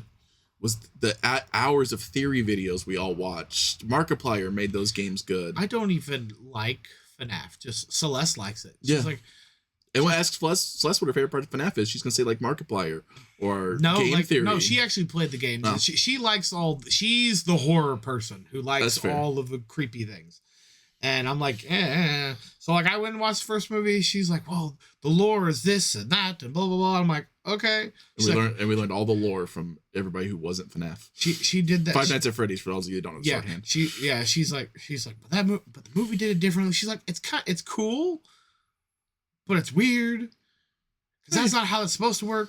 But this and that. I'm like, okay. So it's like it was the Borderlands movie. It's like when we walk out of a Marvel movie and it's like I'm doing all of this stuff and she just goes, that was me after the end of the FNAF. I went, okay, like that, like lore dump overload. Yeah, So, it's like it was the Borderlands movie. I think you and I went and saw that together. Yeah, we did. Where it's basically duct tape 2 movies together. yeah. Or 2 games together to make one. I'm just like, that timeline don't make sense. But, See, it was a really good movie for me because I never played the game. but it was a good popcorn flick. There was good explosions. Yeah, I exactly. fell asleep in the middle of the movie. I got bored. Yeah. Borderlands. And before we travel out, I have started on my yearly, because it's cold out, Star Wars rewatch. There you go. I've watched the 3rd best Star Wars movie. I want to hear both your opinions on what the 3rd best Star Wars movie is. The third best Star The Wars? 3rd best Star Wars movie. I know Gary's going to say. What am I going to say? Gary's going to say New Hope. He's going to go. Gary's going to go Empire, Return, New Hope. No. Ooh. Ew, and this is funny because when I was a kid, Return of the Jedi was my favorite one because Luke became a full Jedi. Mm-hmm. But as I gotten to be older, I like Empire Strikes Back better. That's my first movie. So I got number 1 down. That's the safe number 1. Yep. So what do you think my second one is? I'm going to go New Hope. Yes. Then it goes to Yes. Return. And then it goes to Return. So I was close on Gary's list. But see, and when I was younger, with the opposite, it was going to be 3, 2, 1. But now since I've gotten older, it's 2, 1, 3. Andrews is going to go episode 3, Revenge of the Sith. It's gonna then go Empire Strikes Back, and then go Return of the Jedi. Ooh, was it even close? Return of the Jedi is my favorite. Ooh, Episode 6 has always been my favorite. Like I've always liked the Ewoks. I love the cannibalistic little teddy bears. I don't care what anybody says. I love Return of the Jedi. I'd probably watched that one the most. And they brought an enlightenment to the movie that usually, either C-3PO or Chewbacca brought in. Yep. Yeah. Or like, two, one or the other. So yeah, it's like, I've always loved Return of the Jedi. I think, like, are we just doing Skywalker films, or are we doing full saga? I mean, full saga, because my third favorite's not even on. Wasn't any of Gary's 3 to help you on that one. Okay, I figured I knew that. Because then it kind of gets. I think 2 for me. Return of the Jedi is definitely my favorite. I think 2 for me. It's a toss-up between Empire and Rogue One. Ooh. I think it's my second, because I like Rogue One. I like the Rogue story. One was really good. It took me twice to like it as much as I did, but the second time I think those are probably my, and cheating, those are probably my tie for second. So that's like my second, third, and then my fourth one is like, I know it gets a lot of hate on the internet. I really like Last Jedi. I love Last Jedi too. I really like Last Jedi. I like Last Jedi barring the Luke scenes. I can get past the Luke Everything scenes. everything about the sequel characters I love in that movie. I can get past the that's my least favorite because of those two scenes. But if they would have took the Luke scenes out, it actually would have been a decent movie. You guys want to guess my order for my top 3? I think Return of the Jedi is up Order top. 66. I think episode 3 is the top, if I remember. That is correct. correctly. Episode 3 is my favorite movie of all time. See, episode 3 is not my favorite, but I do like things in it though, because I like them going to the Wookiee world. Yeah, that was really good. How old were you whenever Return came out? Return of the Jedi. Ooh. My dad was still alive, so it was when I was under 15. So I was 15 whenever Revenge of the Sith came out. I was the perfect age. Yeah. We went to the midnight release when I was because I was 13. Yeah. And it's not that I'm talking. I know. Bad about it. There's some things that are my really second good favorite one's gonna be a hotter take than Last Jedi. What's that? Ooh. I want to see Andrew's guess. Well, if it's not all just the Skywalker, like Shot in the Dark would be Solo. Attack of the Clones. Ooh, I like Attack of the Clones. See, I like too. Attack of the I Clones. like Attack too, of the Clones. for one And reason. Is it the Yoda fight? Oh yeah, that's. I like everything from Geonosis forward. Yeah, The whole battle scene. Yeah, because that's everybody's the favorite. Jedi arena But scene the whole was movie the greatest. I like Attack of the Clones. I really do. I like Jango Fett in it. Yep. I mean, that was a good fight scene. I mean, I am literally the Mandalorian. Jango Fett opened up something to me, a kid that I didn't expect. Yeah. And then third is Phantom Menace. Phantom Menace. I love episode 1. Oh, I like it too. Pod racing scene's my favorite. Pod scene. racing, Jar Jar. I get a chuckle from Jar Jar throughout the Jar entire Jar cracks movie. me up. Well, especially after watching Clone Wars and you get to see his character develop more. And Jar Jar's a fantastic character. And he's just the Ewoks. Yeah, he he's really the is. Ewoks from my generation. Yeah. I love the cannibalistic little teddy bears. The Darth Maul fight scene. Oh god, the Darth was- Maul fight scene. I When know we first people- got Duel of the Fates, When you got to yeah. see a staff blade for the first time. right? Which Rise of Skywalker, I would have forgiven everything if you gave Rey a staff blade. She should have. She had a bow in the beginning. Yeah. Jerks. You're not wrong. I think they could. It's the first movie had a lot of potential. It built up everything. Yeah. Then it kind of faltered out toward the end So because they had really good And characters. Last Jedi had built up the next potential, and then Rise of Skywalker spent 2 hours disrespecting our time. If they would have continued what they did in The Last Jedi as planned, it would have been beautiful, but they didn't. They scrapped it and did something else. But they spent 2 hours trying to retcon The Last Jedi instead of just finishing the story as it was already laid out. Because So now instead of wasting, because a lot of people think Last Jedi was a waste of time, I don't. I enjoy it. No, it's But instead of wasting 2 hours now with the retcons, they've wasted 4 hours of our time. We'll get supplemental stuff in the next few years that makes Rise of Skywalker and Last Jedi a little bit better. If they justified what happened to Luke, that would make the whole thing I'm not going to articulate the theory because I need to hear it again, but I really liked this new theory that I saw. They're like, no, the Luke story because everybody gets upset with the Luke turn because like it makes no sense, and they generally always because everyone bases off one line from Episode 6. What line is that? I can see the light in him. I can see the light in him, or I'm a Jedi just like my father. Right. But in that whole throne room scene, before Luke makes that decision with the Emperor, what do we see him do? He starts going to the dark side. He gets into a fit of rage. He gets blinded, and he fights, and you can see that aggression coming out, as most Skywalkers do. You see that aggression in him. So he has faults, which is but the whole point of that scene was him throwing. Yes, literally, he threw his lightsaber and the darkness away. But he cuts off his father's arm. He sees that he's a robot, or he has a robotic arm just like him. He tosses the thing, and goes, "Wait a minute, this is wrong. This is a mistake." Okay, so but then we start seeing the fight against evil. Don't want to see that. But then when we have those visions, he sees Kylo. Again, I'm not articulating the theory because I've only heard it once, and I was like, "Oh, okay, I can see that." But you can see him kind of as he starts to see those visions of Ben in the future, where he sees him kill his father. He kills the other younglings. He starts to have all this things. So and again, could he have killed Luke's wife? Maybe. That's mine. That's the one I want. But that's the thing. So you see that where he has that bit of like that temptation where he goes back on his faults, where he sees all those visions, he sees the future, he sees Kylo or Ben's potential to the dark side, and so he goes, okay, well, I can't let this happen. So you see him ignite his saber and then go, but then he has, wait a minute. Then he sees a look of a scared child. He sees a look of a scared child and goes, wait a minute, this isn't the right thing. And then disignites, and then that's why he just leaves, because he cannot handle the fallout that was about to become. That's why he leaves and goes into exile. If they'd articulated any of it better, I think they're slowly starting to do that because there's a lot of things going around online now. They're like, they're retconning The Last Jedi. They're never retconning. They're not. Well, that's the thing, is because those movies still made them billions of dollars. Well, they're that, but they're not retconning. They're filling in the gaps now with comics, which is technically a retcon. It is technically a retcon, but the way these guys are using the word retcon, they're not using it correctly. They're not using it in the right context. So they're filling in the bubbles now and the gaps. I'm like, like, I already kind of saw that kind of thing in his, but somebody's articulated it better now. And I'm like, you know what? I just need Luke to have a turn. I'm okay with Luke having flaws, and I think he's a better character with flaws. He's not this stick character that everybody... Yes, I get it. The books make him awesome, and the Legends books make Luke really, really awesome. But the canon Luke that we have, he has flaws.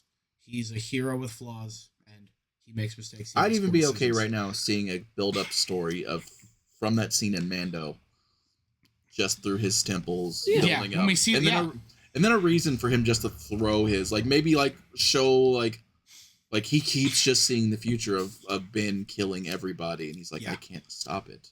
Yeah, I'm not gonna be here for it. So that's why he just leaves. Yeah, because he can't handle it. I'd be okay with that too. Yeah, but because he sees him kill Han, he sees him kill Leia, he sees him kill, well, hopefully Mara Jade if they do that storyline.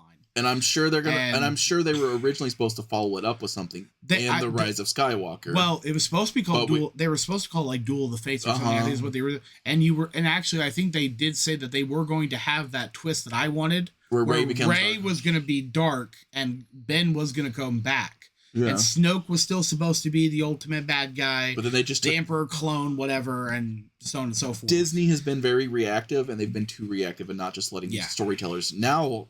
Don't even get me started on Disney, because they're putting generative AI into their work. And whenever they announced the 2 games during the Game Awards, they also slipped in another announcement that Disney is embracing generative AI. And if you guys, I am Sarah Connor. AI is bad, especially generative AI. It's bad for the environment. It's bad for artists. It's bad for it. If you have an artist friend in your life, don't mess with AI, because they're stealing their art. Definitely don't put their art through AI. Yeah. I like AI to regenerate writing. That's about the most I want to do with it. I use it to give me ideas for D&D when I have like a spark idea, and like then Disney's going to steal and put in their movies. Go for it. You know what? Go for it. Now Disney is now old Bob Iger's now using that, and They announced it in their like board meeting or whatever. Yeah. Because they like here's and they have 2 really cool games coming out. If you guys will get in the game area. Yeah. But it's just like hey, these are really cool games. Don't pay attention to the other things we're doing right now, guys. It's like I like AI for some of its potential, but some of it's got AI should not be storytelling. Some of it's gotten out of hand. Yeah. AI should not be like the. It's just like any other. We tool. need creatives for creative. Yeah, it's an excellent tool. It's an excellent tool for a lot of things. And now, if they were using it for something like not nefarious, but all these corporations are just using AI to not pay people. That's it. Yeah, right. That's all they're doing it for. They're not doing it like for any other kind of wholesome reason, and not to mention the pollution that these AI farms create. Yeah, it's like if you don't know that, Gary, it's like the server farms that these AI places are housed in. Yeah. Creates just massive amounts of pollution. I didn't know that. Yep. Like so when people say AI is bad for the environment, it's not just a weird hippie thing. Like it's actively bad for the environment. Well, and it's also bad on and this affects geeky culture stuff too. The RAM shortage. The RAM shortage. Yeah. So if you're you thank Xbox for that one, sorry, Andrew. Well, it's not even just Xbox, but because it's who's the other? I don't remember. It's Microsoft, not Xbox. Yeah, not Xbox. Well, it's not even Microsoft. It's one of the other big. It's not. I can't remember the names, but because all the companies or all the 3 major RAM companies, one of them has just completely stopped selling commercial RAM. They're just doing AI RAM now, and with that, so now the supply chains are dropping. So it's just 2 companies now that are making RAM. So if you're interested in buying a gaming PC or building a game, before January 1st is the time to do it. Because after January 1st, there is no guarantee that commercial RAM will be available or affordable. The other thing too is now Meta through if you send a lot of things on Messenger, don't send anything personal. Don't send passwords. Don't send anything because, yes, Meta has had AI for a while now. As of like the 16th, I believe it is, Meta AI works both ways where they can now pull things out of your Messenger. Well, they kind of tried to. Well, again, it's still their own thing, but with the encrypted stuff, I think they tried to be proactive with encrypting the messages on Messenger, but we all know how that works. Yeah. Encryption works. I'd say about 75% of the time. Yeah, but not whenever it's an in-house AI. Generally, because it's Meta AI. Yeah, they know what they're doing. Yep. So now they're just going to sell your information. They already do. I know. So change Capital One. Change some passwords. Or the Social Security office. Or I like the way everything's going now with 2-step auth. All my stuff has 2-step. Where everything goes even all the apps and whatnot. Where they send you a text message to your phone number and you do it that way. It makes it a lot. I like that. So you don't always have to remember passwords. Now it's just give me a 6-digit code and type it in. It's only good for. Yep. You also got to be careful with a little bit of that too if you're not actively doing it. Yeah. That's how they've been getting old people it's the PayPal scam is they send you an email that your PayPal's been hacked and we need a 6-digit code while they're currently getting your 6-digit code. Yeah. Yep. Also, if you haven't heard it on the radio, because I know you don't do radio that much, do you? No. Bitcoin scam going around. Oh. Real big. Oh, Bitcoin and Doge is just a scam in general. I always thought digital currency Oh, was no, I mean, they're going through and telling people, especially older folks, that's why I thought about it, that they'll have things like, hey, you need to pay me in Bitcoin because your taxes or stuff are behind. Oh, or you have so they make you get a Bitcoin. And I was like, if the IRS is asking for Bitcoin, there's a problem. Yeah. But I mean, it's a thing going around. But I know, but people aren't aware of different things. Yeah. My favorite thing was the NFTs came out, and these guys like, look at this, it's one of a kind, and then everybody screen capped it. Look at look at our one of a kind image. Yeah. Woo! Yeah. This is great. I'm like, your non-fungible token's very fungible, friend. Yeah. Like, it's a good time. Yeah. No. Paper money. If you want to invest local. Invest in something that's going to pay you off. Don't invest in stock market. Like, if you invest in Walmart, invest in stock market, invest in Walmart. But paper money, local bank account. Don't go like Bank of US or nothing. Like, everybody has a local bank in their account. Yep. Go to that bank. Because those big banks are going to be the first ones to go down if something bad happens. Yeah. Go to your local bank where you have easy access to your money, where you can just drive to an ATM and get your money. Because, especially us, small town, Like if you got Bank of US, I don't think we have an ATM for that anymore.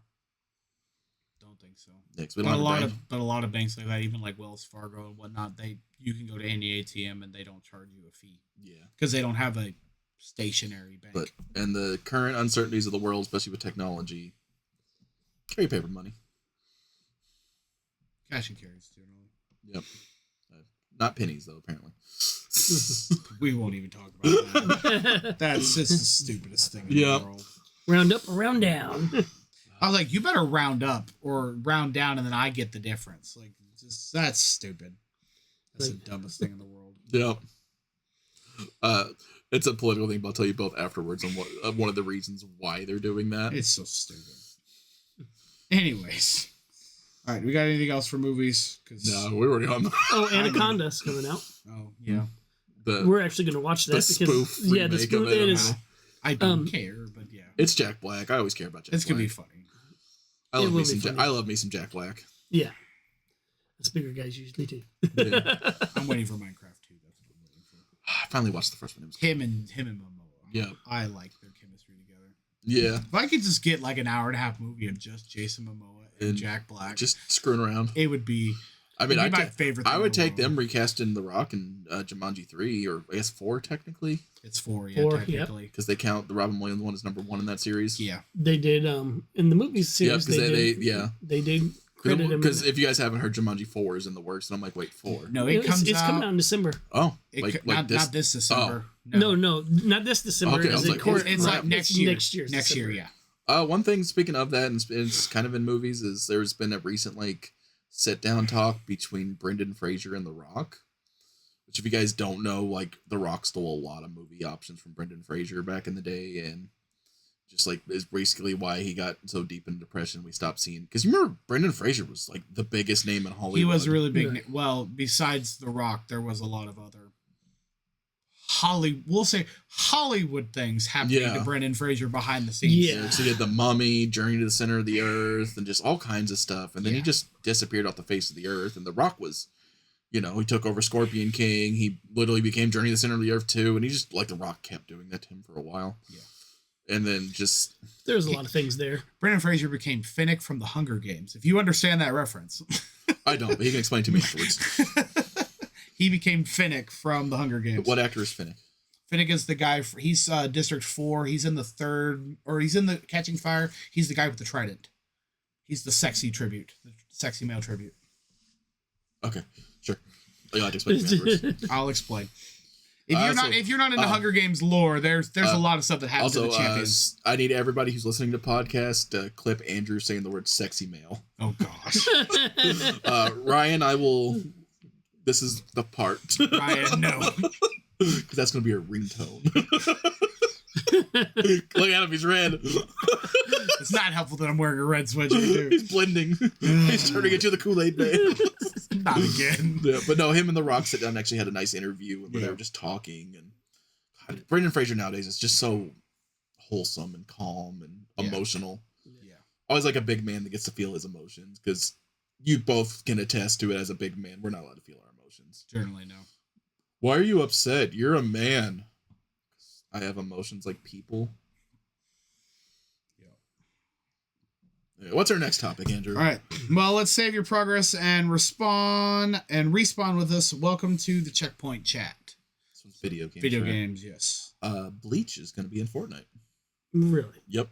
They did a trailer today showing a graveyard. I don't know anything about Bleach, but it's a graveyard of swords with a big sword in the middle. Oh, yeah. That's when he gets his Tetsu. Yeah, at first I thought it was a Final Fantasy reference, and then I saw the comment saying it's Bleach. I'm just like, oh, okay. Because his sword looks like Cloud's sword. Yeah. To me. Cloud gets different swords in the games, boys. So does an Ichigo. Yep. So Cloud has a sword that looks like that. No. Ichigo's sword. I've seen one sword. Yep. You've seen the Buster sword. I've seen the regular sword that he currently has. Yeah. Sword to rule them all. It's like I've seen the different shapes. I've seen his original one. Conversely, and I don't know who it's for, but also Kim Kardashian is also in Fortnite now. I don't even care. Yeah, I'm like, who is this for? And there's a reference of her dropping her diamond ring off a boat, which we all understand. because she dropped her diamond ring off a boat. But I'm like, what kid playing Fortnite understands that? First, they're gonna be like, who's this lady? Secondly, when you explain that's Ye's ex-wife, they're gonna be like, oh, why is she here? Who cares? Yeah, like, why is she here? And I'm sorry if it hurts anybody's feelings. I think that is the worst series on TV. And they're trying to make a comeback too, because I keep seeing them in commercials. There's a joke I almost made, but I can't because Andrew won't let me. It was a Parks and Rec reference. Chris Pratt said it in an outtake. No. He knows what I'm talking about. I love that show. No. The Kardashians are just, I mean, if you like the show, that's you, but I that's can never get into reality TV. It was so weird. And that's the thing is, like, if I'm going to watch TV, I want to go into a fantasy world, not watch rich people have what I can't have. Yeah. I like the game and throw temper tantrums about it. But it was like mainly like Survivor. That was it. Survivor always made me laugh. I didn't care about Big Brother or anything. Survivor always made me laugh. Like, you gotta try to survive here, where it shows just other people actually living there. I'm just like, give them the money. Yeah. They won. They do this for a living. They won. You guys suck. Yeah. I mean, it's my last favorite one, and I don't even know if I can mention this without being political, was Fear Factor. I liked Fear Factor. Yes, but you know who hosted Fear Factor? I forget. It's been a while. Well, who has like the most controversial podcast? Joe Rogan. Joe Rogan was the Fear Factor guy. Oh yeah, he was. Wasn't he? That's why that man's famous. It's Fear Factor. I forgot about that. Yeah. But Fear Factor itself was actually entertaining because they were doing stuff basically facing their fears. Yeah, it was fun. I like that one. And it's just like, I always laugh because I always show people, like, I go back and show people just old Fear Factor. Like, oh, what happened to that guy? That's Joe Rogan. No, it's not, because he looks completely different. Yeah, he's a different. Yeah, he does. He's not pre-steroids. Yeah, he looks a little different. Yeah. But Marvel Rivals, Rogue is now in the game. Rogue is now in the game. She's a tank. No way. Right. She's a tank. And she steals other people's abilities. No. No way. I know. And they got the X-Men the Animated Series voice actress. Yep. No way. I love her. I love Lenore. But it's time to get a new actress. Because she sounds like a 65-year-old woman. But she is a 65-year-old woman. Yeah. She sounds like a 65-year-old woman who's done a bad Southern accent for 35 years. And you can tell in her voice. And I'm like, why does my 25-year-old Rogue sound 65? Like, I appreciate her. I respect her. I love her for it. And voice actors should all have work. In her defense, she probably stole some powers from some older people. There you go. It would be funny if she made the older voice every time she touched Magneto. But it even references the animated series whenever Gambit dies on your team. Remy, no, I can't feel you. I'm just like, you suck. I'm gonna cry. I want to cry while I'm sitting here doing this. Just do it. He's coming back. And it even says it when Apocalypse picks up this card. It's been long enough. I'm selling the spoiler. Oh, yeah. He picks up the card and you know he's going to be Death. Because it's like when everybody's like, Gambit died, and then I'm like, yeah, he does that. I didn't want to spoil anything for anybody who's what? not X-Men hasn't died. Right, But I'm just like, yeah, no, like, he's going to be a horseman. So Gambit will be there. Every other X-Men. And he's going to get his flowers. Yeah. And again, which... Actually, no, Angel... I don't think Gambit was Death. Huh? Was Gambit Death? I think he was War. Might have. Because Angel was Death. Yeah, Angel was Death. Wolverine was Death. Oh, I know. Wolverine was also War as well. Yeah, if you... Marvel Protocol Crisis game, if you look at him, you see where... He'll get the right order eventually. Multitudes of them have been multiple different horsemen at one time. Yeah, no, I think Gambit was Death too in the 2000s. So yeah, no. He'll come back. He'll be fine. Yeah. He's going to be a little corrupted for a while. Yeah. Of course. Rogue's going to bring him back to the light side. She's going to leave old man McDust out into the field like she's supposed to. Please quit bringing in the Magneto love triangle. Nobody wants the Magneto love triangle. It's weird. It's weird. It is weird. Like, nobody wants it. Age of Apocalypse made sense, kind of. After that, it's kind of just drop it. Like, nobody. Like, it hasn't been in the comics for over a decade. Rogue and Gambit have been happily, faithfully married for over a decade. They're even married in Rivals. They've made a joke to the triangle because it's part of their team up, and that's it. Yeah. But well, it's just like the Namor and Sue and Reed thing. They do that. Which has also never been a triangle. Like, Yeah. Sue's always been faithful. Like, other timelines have had unfaithful Sue. Yeah. But not, like, Susan Storm is Susan Storm. Yeah. Or Susan Richards. Susan Richards, yeah. Because even in Rivals, it's Susan Richards and Anna Marie LeBeau. Yeah. And then also in the main timeline, he dated the Alpha Flight member Marina Namor, Oh, yeah. which was going on for a long time. Oh, And yeah. then we found out she was an alien. Yep, he also dated Emma Frost for a little bit.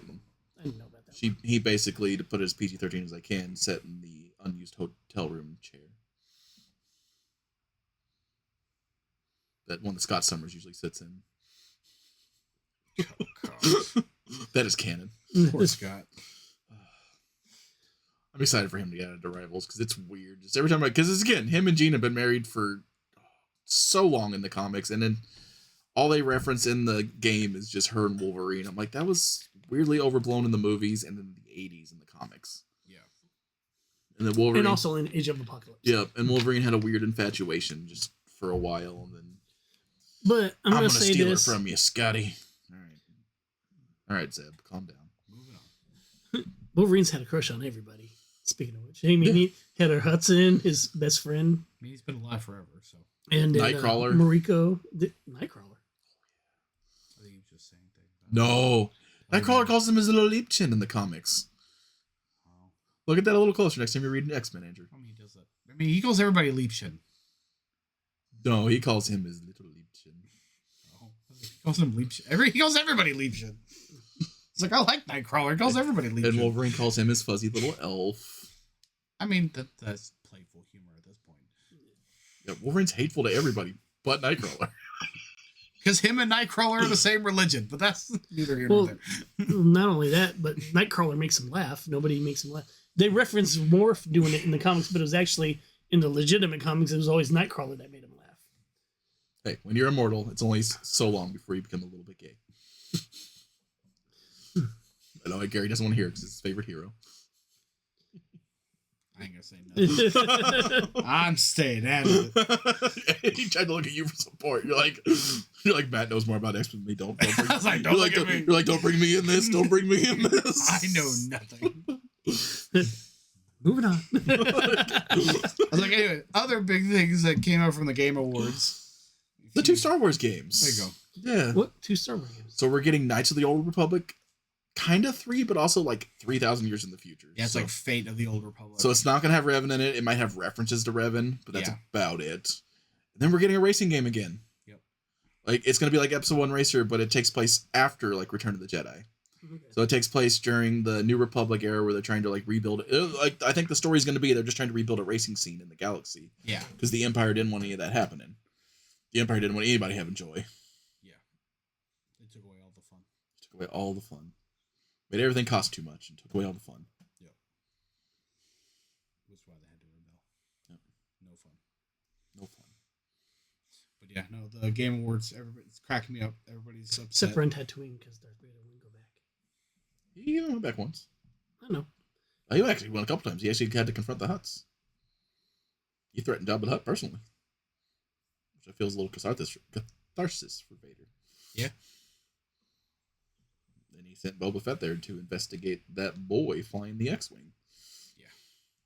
Which instituted one of my second favorite comic scene. It's it's just Boba walking in. The boy's name's Skywalker. Oh, okay. And then Boba leaves, and then like you see the interior of the Devastator, just everything shatter because Vader's Kylo Renning it. Yeah. I think the biggest thing out of the Game Awards that's cracking me up is everybody's upset that Expedition 33 won everything, Yeah, I saw that which is cracking me because it was up. on a low budget. Yep. It was a cheaper game. Yeah. Well, and they shadow dropped free DLC at the end of the Game Awards for everybody. That's funny. Which is hilariously dope. It's a turn-based RPG, and a lot of people are like, there's no way this turn-based RPG beat out blah, blah, blah, blah. And I'm like, it was the best game of the year. I didn't play it, but... I've knew it was going to win. But everybody that I've talked to that has played it, they're like, yeah, no, it should be a hands-down winner. And it only cost $40. Yeah, it's a really cheap game, I like too. watching the Ghost of Yotai girl sitting there in the audience whenever she and the Jennifer England Shadowheart were up for actor of the year or whatever it was. Yeah. And she didn't even like attempt to get up whenever she was just eating popcorn. She knew Jennifer England was gonna win. She's like, I ain't gonna win. She's like, yeah, because they know what game everybody's playing. Yep, this was Baldur's Gate from a few years ago. It's just they keep having developers that actually care and they show up the gaming industry because gaming industry's phoning a lot of stuff in. It's slowly starting to change. It's starting to change back to where we're actually getting games that have story and have like people are trying things. It's not your pay to win scale or just games as a service. We're getting some pretty strong single player story games again, and I'm excited about Baldur's Gate, God of War. I'm assuming even I've heard Assassin's Creed are trying to go back to formula, which I've started playing Black Flag. Mirage went back to Assassin's Creed 1, like the first era, like the first 3 era. 1, 2, 3. Hey, Ubisoft, you ever listen to this? Mirage was so good. Remake Assassin's Creed 1. We do need a remake of Assassin's Creed. Because there's no way to play. I can play every other Assassin's Creed on modern consoles, but I can't play Altair's story. You can on Xbox. But you can just play the old one. Yeah, I know. It's still the 360 version. Yeah. But yeah, no. It needs a remaster. It 100% needs a remaster. Yeah, but I've heard they're remastering Black Flag instead, which I mean, I get that's everybody's favorite. Well, not mine. This is my first time playing through it. That's not my favorite. I like Black Flag. You're a pirate. You're not an assassin. Yeah, my favorite's You're Brotherhood. a pirate. You're my not favorite's an assassin. Brotherhood. Brotherhood's good. Yeah. There you go. There you go. No. Hey, Assassin's Creed was on the PS3, Gary. You should be in on this. I didn't play any Assassin's Creed ones. I've played all believe of it them or so not. far. I Except for actually have Shadows. one. I have not touched Shadows yet.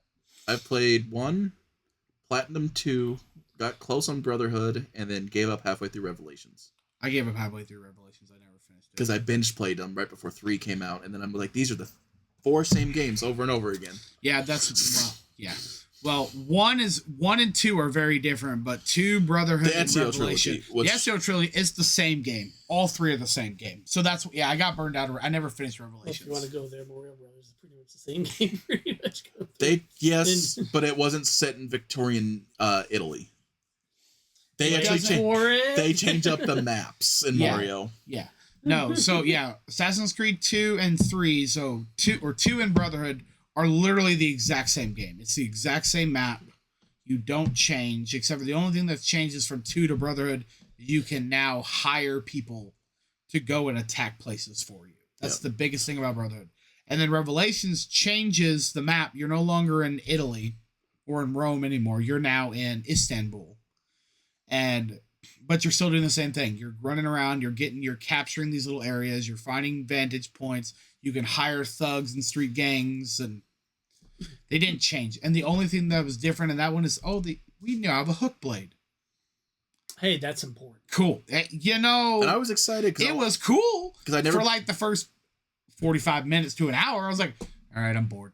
Yeah. Because I did the same thing Matt did. I played two Brotherhood and Revelation back to get ready for 3, and I was like, and I want to play 3. I still, after I beat 4, I'm probably going to go back and play 3. 3 is so good. Because it's in America, you're playing a Native American. 3 is so good. I think 3 And if I can kill some colonial pigs, I'm here for it. 3 is my...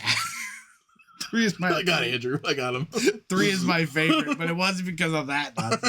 I thought it was cool because Connor has You said colonial, but I didn't see any of the robots or anything. Silence. No, he got a tomahawk, which was cool. That's my favorite weapon in the Black Ops games. Yeah, is tossing the Combat X across the map. He got a tomahawk. You could shoot bows. Like it was cool. And I was like, oh, this is really. And the movement is in that one.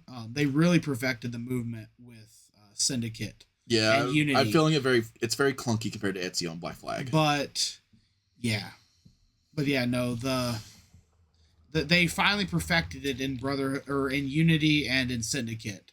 And then when Origins came out, it became Origins Odyssey and Valhalla aren't they changed Assassin's the Creed format games. so much. And Shadow plays the same way. Mirage goes back to like old it goes back to Assassin's Creed 1 days. Those 4 are just Grand Theft Auto games. Yeah.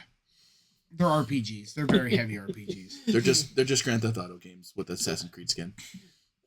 Funny thing, first time I seen a Grand Theft Auto game, my next door neighbor had borrowed one of his wife's friend's son's game, and he had a big screen and watching it, and that's is a PlayStation 2. And the Grand Theft Auto, she was actually, out in the back doing some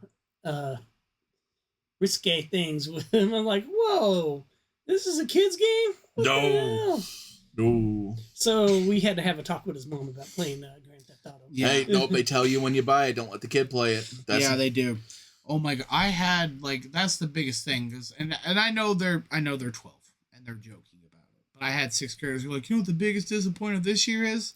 And I'm like, I don't know. They're like, GTA 6. GTA 6 isn't coming out for another year. They pushed it back again. I'm sitting here going like, I don't have a heart to tell those kids GTA 6 is never coming. I'm like, dude, you're 12. Like, well, I'm 11. That's even worse. You should not even be thinking about Grand Theft Auto. Like, yeah, I was the prime age when 3 Vice City and San Andreas came out, and I was killing hookers like the rest of them. I was like, I get it. But I'm just sitting here. My parents let me watch 80s action movies, which had far worse things. That's also fair. But I'm sitting here going like, you're 11. Music. You should not be playing GTA. You should not be playing Call of Duty. And they're like, but I was like, no. You go play Fortnite. No, go play Fortnite. Kim Kardashian. Go play Mario. They're like, Mario's boring. I was like, then you're playing the wrong Mario game there, buddy. They'll come back in a couple of years where they love Pokemon and Mario. Oh my gosh, I know. Now they're going through that age where they got. I'm playing the edgy games. Everything has to be edgy, and I'm like, oh my gosh, Yep. stop. You're 12. You're not cool. That's for all his kids out there. That's right. If you're watching this, you know who you were. If you're all watching this, ask him if he knows the but for. Please no. I'm not responding. I will ignore you all. I'm good at that, apparently. That was a clean joke, Andrew. I know. Good joke. It was. My favorite joke. Yeah. What's a but for? Pooping. That's exactly what it's That's for. all you do. Anyway, what's our next topic? All right. Well, I'm just looking at our time, but I know we probably have some different things. So we're gonna skip the game for now. If we got time, we'll come back. Fair enough. So we'll do the Nerd Court. So all rise for Nerd Court, where the one thing more dangerous than I stand it up. is content of geek. Well, we've already talked about some of the controversies out there. We did a couple things. Which one did I say I was gonna get back to later? It's already gone out of my head. I know I got back to Disney. There was one else I was gonna get back to. I think we were gonna talk Netflix, Paramount, and Warner Brothers. Oh, that's the one I was gonna get back to later. Okay, yeah. It's a weird timeline when I would rather Paramount buy Warner Brothers than Netflix. I'm split. That's where I'm at. I was scared at first when I saw Netflix that they won the bid. I'll be honest. But from what I've seen, and again, this is just going on what the CEO of Netflix has said in official press releases and all this stuff. I'm more worried about if Paramount actually wins the hostile takeover than Netflix getting the bid. As a Trekkie who has watched good Star Trek come through Paramount, and as a Witcher fan, that's all I have to say. Well, no. So here's the reason why I'm not worried about Netflix. Because if things go the way that the CEO of Netflix has said, he's not changing Warner Brothers as Warner Brothers. They also still have an ad currently on Netflix that says Henry Cavill is the best cast for Geralt. So I don't trust the CEO of Netflix, Andrew. Well, if you'll excuse me. I know. But based on what has come out, press release wise, from what he has said, Warner Brothers will stay intact as Warner Brothers. So he's keeping all the movie execs as they are. All the studio heads are staying as they are. So nobody is moving and shifting. And Warner Brothers, even though basically it's going to be kind of like when AT&T owned Warner Brothers. AT&T is going to be the parent company, and Warner Brothers so Netflix will be the parent company, and Warner Brothers will get to keep doing Warner Brothers. They're going to focus on the theatrical side. They're going to keep making movies like they always have. They're going to do theatrical release. Warner Brothers will be Warner Brothers. Netflix will be Netflix, but Netflix is just going to be kind of over everything. I'll believe any of that when I see it. Well, we got to wait a year at least. Yeah. Yeah, because, I mean, that's one of the things that they were talking about is Paramount took over, a lot of people losing jobs, which wouldn't be good. When Skydance took over Paramount, a lot of bad things happened. When Skydance took over, a lot of bad things happened at Paramount. See, that'd be one of the things I'd be worried about, because that's why I'm scared. Yeah. Because the CEO of Paramount, while in recent years he's done some really good things, but he's made a lot of terrible decisions too at Paramount that almost shut Paramount down.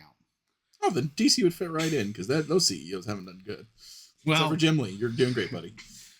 Well, Warner. Well, that's the thing. Warner. So the current David Zaslav, the current one, he's actually increased Warner Brothers when he came in from Discovery. Because at first, when Discovery bought Warner Brothers, they were at like, you and I could have bought shares in Warner Brothers. That's how cheap the shares are. Yeah. So they went from being like $10 a share to where now they're almost $50 a share in 4 years. Yeah. That's big in the free market. So he took Warner Brothers from basically a dying company because AT&T ran Warner Brothers and HBO into the ground. Oh yeah, and they didn't care what did they do. And they didn't care. But when Discovery bought them from AT&T, and now Warner Brothers and HBO are making multi-million-dollar movies, and they've had, oh god, they probably have some A-list contenders movies this year. Even movies that I don't like, everybody like Sinners came. If AT&T, we probably would have never got a movie, and that's a cultural phenomenon that I don't understand, but everybody loves it. Same here. Like we wouldn't have got the Minecraft movie if AT&T was still in charge. Which I know that's like a cult classic, and love it, hate it, is what it is. Yeah, not a good movie, but I love it. We wouldn't have got. It made money though. Yeah, we wouldn't have got Superman the way that we did this year without David Superman Zaslav. that came out this year was one we needed for a while. Yep. We wouldn't have got it if David Zaslav wasn't in charge. No. If he didn't put James Gunn in charge, we would have not got Superman this year at all. We wouldn't have got Superman for a long time. Yeah. Speaking of which it may be a rumor, they're talking about bringing in Phantasm into the Batman. Yes. Scarlett Johansson. Scarlett Johansson is playing Phantasm, yeah. We haven't had that confirmed yet. My going theory. It's the theory. Theory she's Poison Ivy.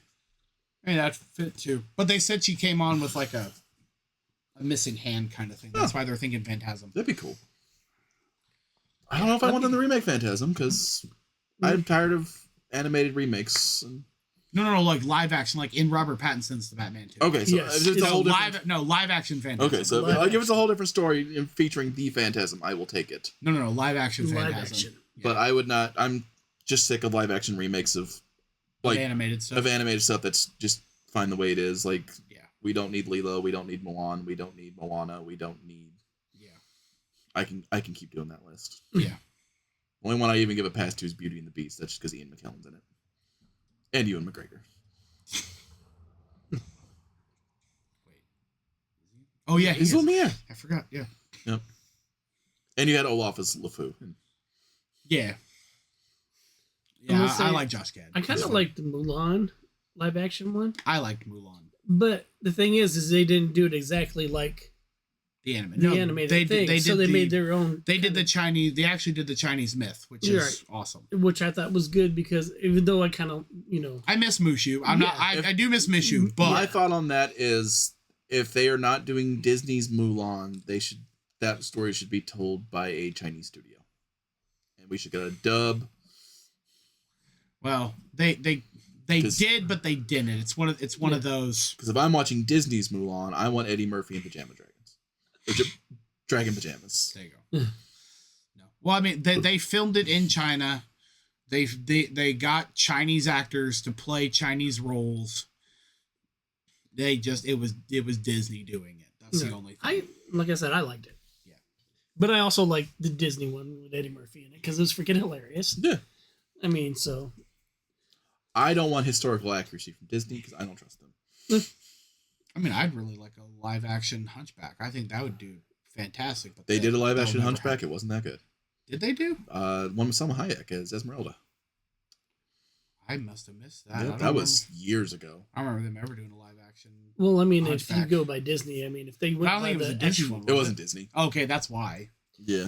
if you went by the actual stories and everything they told, No, if you went by Hunchback's story, no, absolutely not. I mean, that story's already dark, even in the Disney version. Yeah, it's darker in the Frollo book. was word I can't say on the podcast, but he touched women inappropriately. Governor in France at the time. Yeah, like that man was. Oh, History's weird. it's only a whole epic song about just wanting to touch the. The gypsy girl. I don't think we can say gypsy anymore. Still a race of people in Romania. No, they prefer Roma. What? Yeah, like even I got corrected by Joe on that one. He's the least politically correct person. Oh, I thought they were still called. Oregon, I thought they Huh? were. Yeah. Rogan. I thought they still called Roma. themselves that. Oh, Roma. They're not Romanian anymore either. They just go by Roma for the people that were. It's like Prince. They were gypsy folk, but they're now Roma. Now they roam around. I'll let Andrew get Is that like canceled. orcs? Huh? Is that like orcs being toughs? Sure. I don't understand that one. D&D, the new reference for orcs is not orcs anymore. It's called toughs. Are they not orcs in the new D&D? I thought they were still orcs. No, really, if you look it up, it's in the monster manual.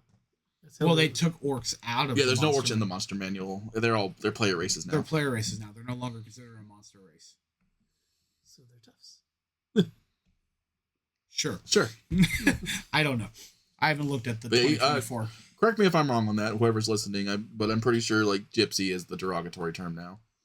I was like, people still use it. I've never done. Yep. Actually, because of gypsy I have the robes? power of the internet, the palm of my I was hands. like, I've never heard that as a negative term. They generally say, yes, that's what we are. Please call us that.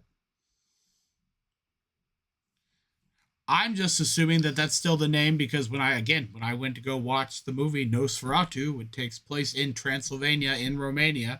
And when they were on tour, they said, yes, when they go to the gypsy village, and they had that out in the interview. So I assumed that was still the term. Yep, widely considered an ethnic slur. Oh, wow. Well, they had it on national TV for Hollywood interviews. So. And they also used to say the N-word on national TV. This was last year, though, Matt. When Nosferatu came out on Christmas Day. Yeah. Yeah, but no, yeah. A great Christmas movie, by the way.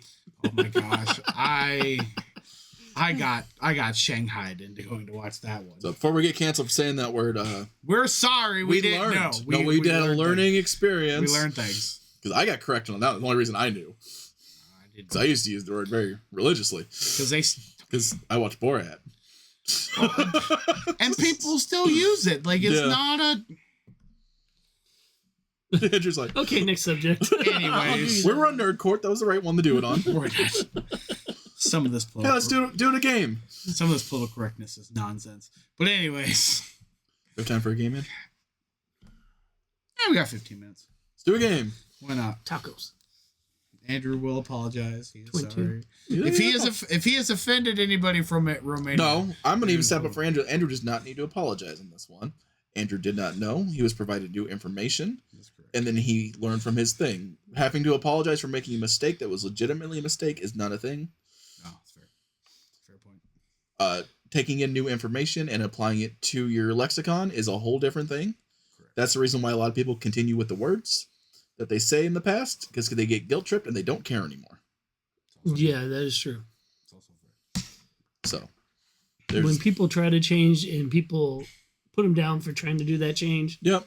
that's what causes it not to change. We all make mistakes. We're all human beings. It's, we all can't know everything, especially in 2026. Hey, still hold on to that 2025 for a little bit longer. We got like 2 weeks. Pretty close. Yeah.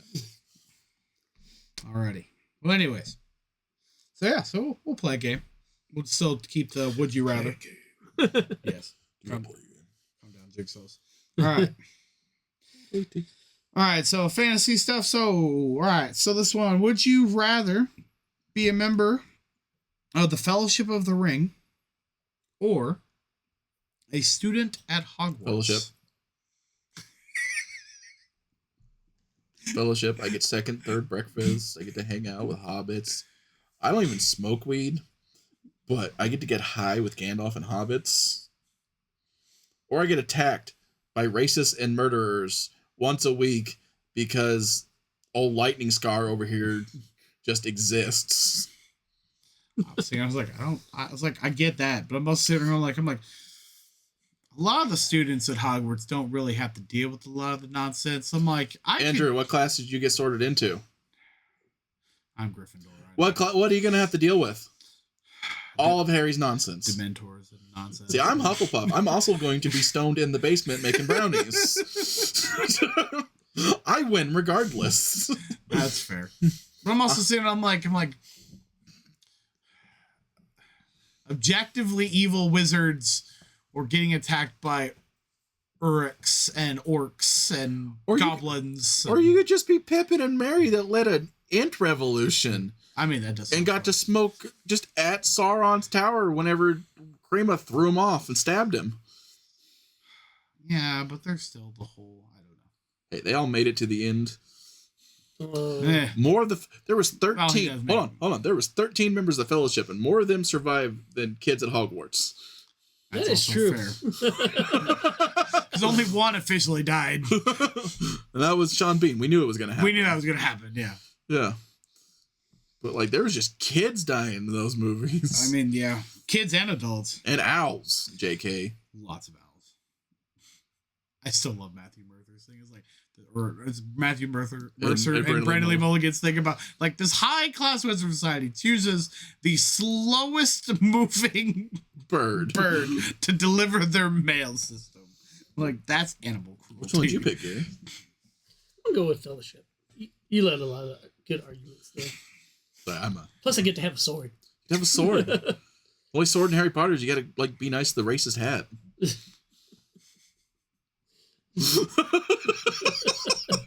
Adrian wants to argue, but I'm not wrong. I'm like, I don't know if racist is the right word. Classist, maybe, but I don't know if racist. Classist, I'll give you. Racist, I don't know about that one. But hobbits generally, yes. It'll be a hobbit, like hands down. It's like if I get to choose, like what? If I get to choose what race I get to be in the Fellowship, I'm choosing a hobbit. Hobbit. Hobbit or a dwarf? I'd be an elf. I'd be comfortable being an elf. Elves are my favorite fantasy race. It's dwarf or hobbit for me, 100%. You're just hanging out with Elrond. That's it. Not. I don't know if I could do the vegetarian life. That's why I choose dwarf or hobbit. So, from their point of view, I don't know if I've ever explained this on the podcast. You may have not. The vegetarian elves make sense. Oh, no, it 100%. Because if they ate anything they considered lesser life forms, they'd be humans, dwarfs, hobbits. Yeah. So they 100% makes sense. But I'm just like, I don't know if I like this whole vegetarian thing. That's unless they just consider hobbits pets. They are children to most men's eyes. Yeah. All right. I have a feeling I know where this one's going. Uh-oh. Science or sci-fi in space is: would you rather have a lightsaber or a real working portal gun? Lightsaber. See, the problem with the portal gun is you're not guaranteed to get anything. With lightsaber, you know it's right there. If you look at it. Portal gun, Gary. So portal gun, you have not played Portal. Yeah. You can only teleport to where you can see. Lightsaber. There you go. Like, it's a two-ended. You shoot one at your feet. You shoot one over there. You walk out the portal over there. Although that would be fun to be messing with people with, walking along. Yeah. But I mean, it's just. But here's the thing, though. But once you set up the portals, then the portals are there. But then your portal gun's useless. Well, yeah, but then I can still change my portals. Like, if I need something, like if I'm going to work every day, it'd be like laser sword. I mean, laser sword, dope. But I don't know. Portal gun could have creative properties, which I think is fun. It'd be fun, but yeah, laser sword. I'm gonna be different. I'm gonna say the portal gun, even though lightsaber is definitely laser sword. Could you imagine having both though? Oh no! Until you put it near the fridge, that way you can just grab something out of the fridge and come out. Laser sword. I'm not gonna slam it on the table, but you guys. Laser sword. Can I see it in the camera, Andrew? Oh yeah, it's just like the top of the hilt and then the blue. So yes, you can tell what it is. Laser sword. Laser sword. Alrighty. You win. Go on, Andrew. All right. Horror and spooky stuff. All right. Would you rather fight one large demon with a team or 10 small demons alone? We had something like that. So It was the it like Wookiee Ewok dragon and the and- Ewok Wookiee. Yeah. So you get a team with one big giant I'm gonna ask a demon. qualifier on this one for the quest giver here. Is it just a larger demon, or is it a larger class of demon? I think it's just a regular demon, so it's either Oh, definitely a larger demon with a group. one Yeah. demon with a group or They all have the same powers. 10 small demons alone. Like, if it's a Baylor versus an imp, Well, it doesn't necessarily say, it just says larger demon, and generally demons by size have different powers, like little demons, or if So, you're doing D&D. answer both questions. I would rather fight 10 imps, Yeah. than a single Baylor. But if it's just the same demon but bigger, I would just fight the one big one with a group of people. Yeah. Yeah, what he said. Yeah, that one's fair. Next. Oh, it wasn't really horror related. I mean, kinda. I mean, I don't know. All right. Would you rather join the Avengers but be powerless, Okay. or Iron Man. be a villain with one insane power? Yonder. With my insane powers, I just don't lose to the heroes. So it'd be like a I'd be good luck power. Yeah, I'd be God King. It couldn't stop me. It's one insane power. I'm also just a superhero fanboy. That's the problem. Like, the logical answer is the villain. But my answer, I'm gonna be Peter on Avengers. yeah, I am Iron Man. I'll be Peter. Iron Man has I'm no gonna be powers. Peter. Iron Man has no powers. Neither does Batman. Yeah, so I'm going to pick the powerless superhero. Hawkeye has no. He's just a dude with a bow and arrow. Well, movie Hawkeye. Comic Uh, Hawkeye, no. He still has no powers. Thought he does have powers. Nope. Thought he had like supervision or something. Nope. He's He's a regular person. Is he just a regular? He's a regular dude. I really thought he had like. him and Natasha, just regular Yep. people. Well, I know Black Widow is, but I could have swore Hawkeye had Nope. like some like Nope, that's Angel. vision paralysis. Well, Falcon does too because he actually has legit Falcon powers. Right.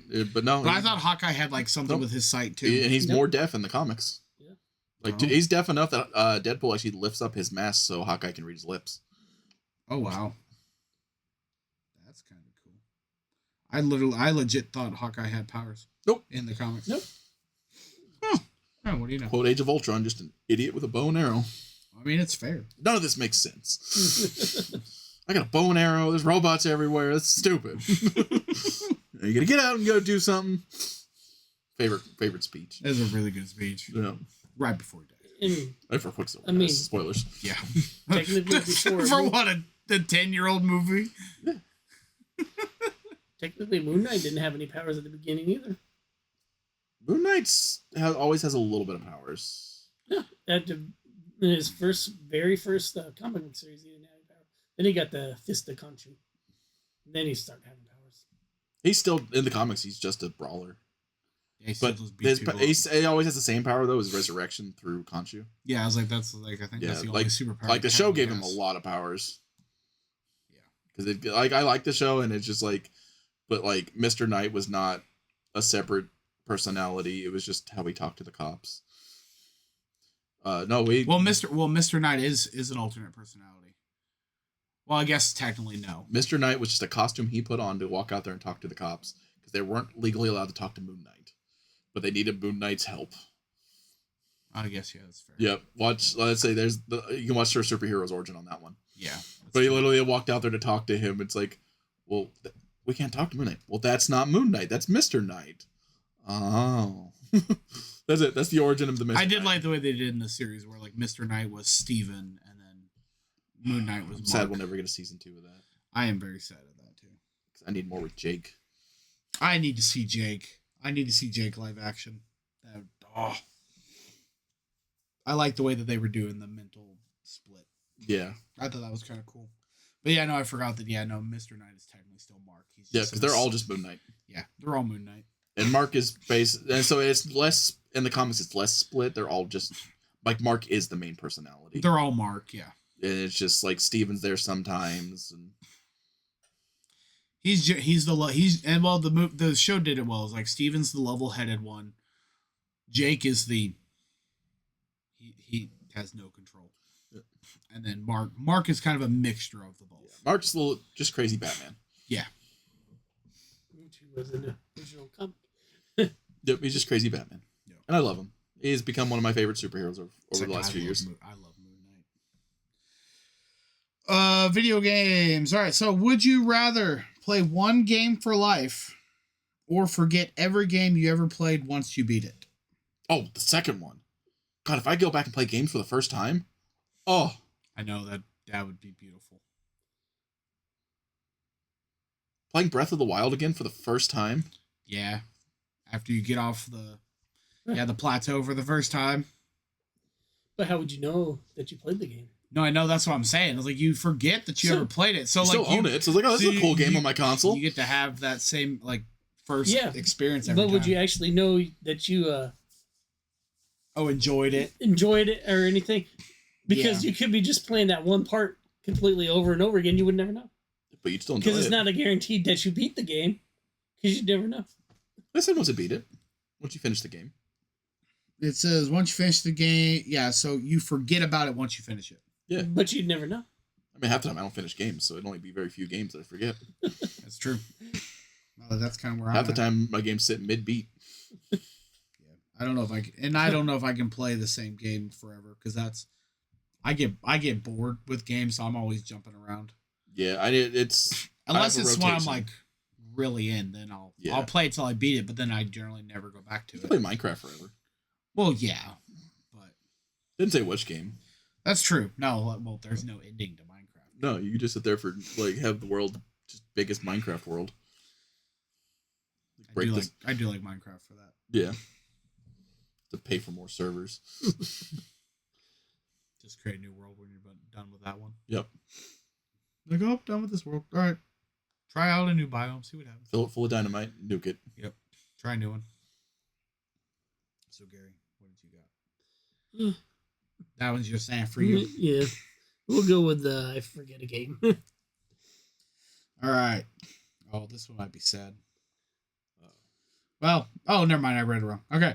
Would you rather have your life narrated by Morgan Freeman or scored by John Williams? John Williams. Because I'm having a narrator. It's Samuel L. Jackson. Because my life has many times where I need use of the term NF. And I don't think Morgan Freeman can deliver it as well. Probably not. I'll go to the second one, too. I mean, I like Morgan Freeman, but no, John Williams definitely would be fun. Yeah, because you've speaking of Peter Cullen for me. Yeah, if you wanted a voice actor, yeah.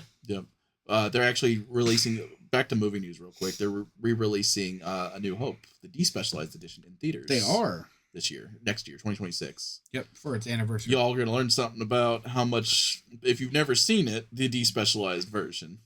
You're going to learn how important John Williams' score actually is, because it's not in the movie as much. No, it's not. The movie's very quiet at certain points, and you're just kind of sitting there twiddling your thumbs. Yeah. Good old VHS cover. Good old VHS. Woohoo! Gotta love it. You said New Hope's coming out next year? New Hope's coming out in theaters. Yeah, they're doing the anniversary edition. Anniversary edition. The despecialized. The theatrical release. I can actually dress up as a Jedi. Yeah. I'm going. Unfortunately, my because I was sick, for people that don't know, couldn't do the whole float this year. We're going to do Star Wars themed, which was very unfortunate, but I got something that felt like COVID, which wasn't, but it might all as well been because I couldn't freaking leave my bed hardly at all. I'm going to go because the most fun I had at theaters this year was going to see Revenge of the Sith again. Yeah. So I have this nice Jedi outfit that I need to alter a little bit, but I couldn't use. So now I get to use it. I'm happy. There you go. Which I was going to use it with Grogu and Mandalorian. Nice. But I still need to find a Mando. Grogu's easy. I'll just pick him up at the store. Because that releases in May. Oh, yeah. It does. You'll see Star Wars twice in theaters this year. Yeah.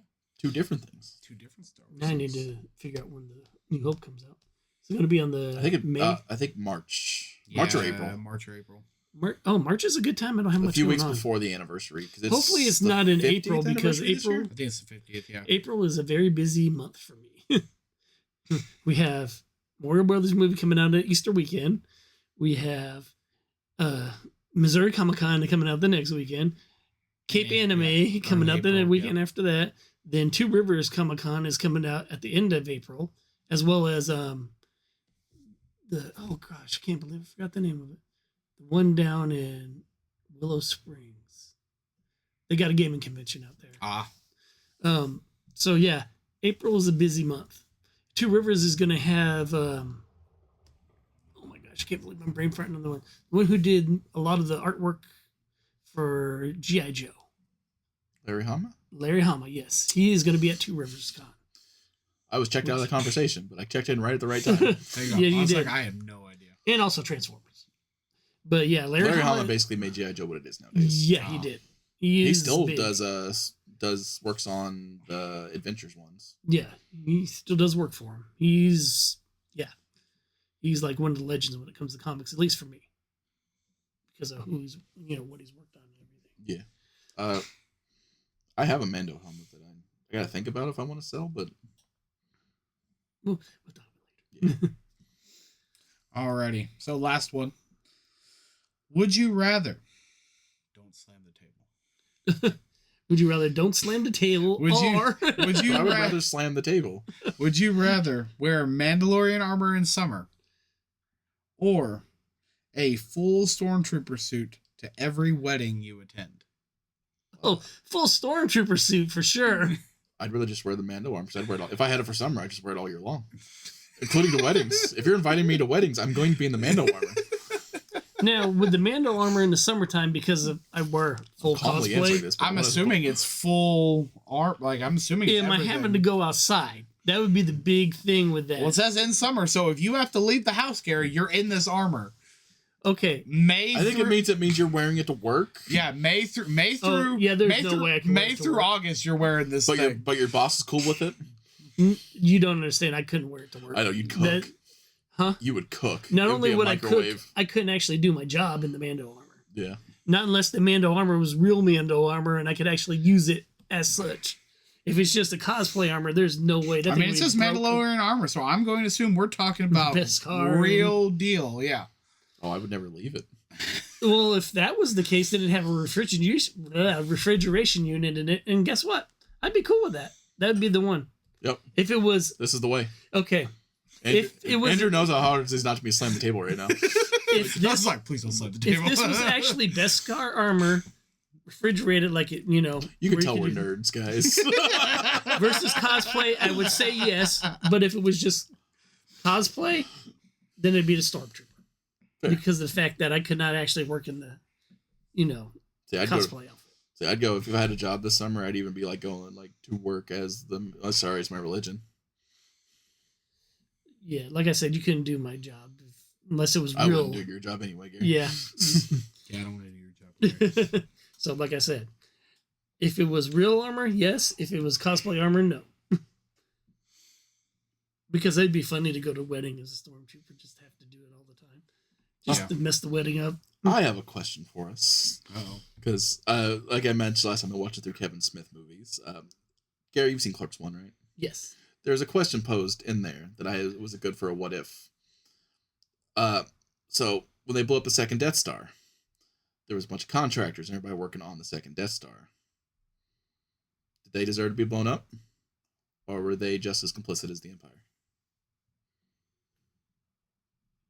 Well, they're Imperial contractors, so... Yeah, well, if it was just like Jerry's Roofing that came over to help on the Death Star, because our government contracts out to just normal people. True. But here's the thing. But this is the Empire, though. It's not. Oh, I'm going to throw something that'll throw your loop out, too. What about Rogue One? He was forced to do it. That's what I was about to say. I was like, they're Imperial. Like, their option was either do it or we're going to kill you. So... And then you die anyway. So, I mean, yeah, you feel bad for him, but at the same time... But here goes the other thing.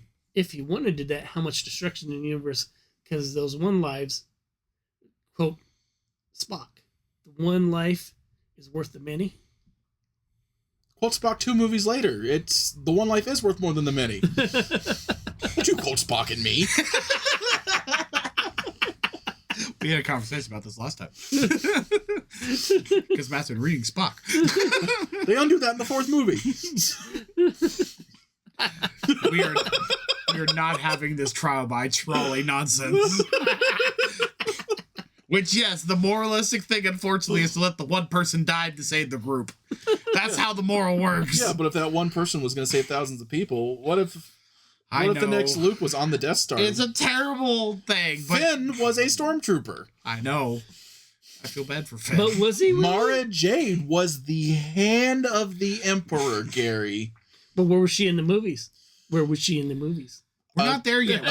We got Thrawn. We're almost there. A joke I can't make because PG-13. You can put the math together. But we're almost there because we got Thrawn. There's Thrawn. a good chance we're going to get Mara, too. Actually, I was kind of disappointed they didn't have her in the movie at all. Because, there was that one rumor going out there for Well, a there's the little while. tombstone there, so maybe that's her tombstone. So maybe she was alive and then she died. We don't know. I want to see who they're Then going we to get get our to second play her. character with a purple lightsaber. That's right. We need a second person with a purple lightsaber. I think, and if they're casting Mara Jade, they need to cast a younger Luke, Sebastian Stan. Yes. And No, if we're casting actually- Sebastian Stan, I know she's working for DC right now, but Scarlett Johansson would be a really good Mara Jade. Okay, Scarlett Johansson be good in I'm aware. anything.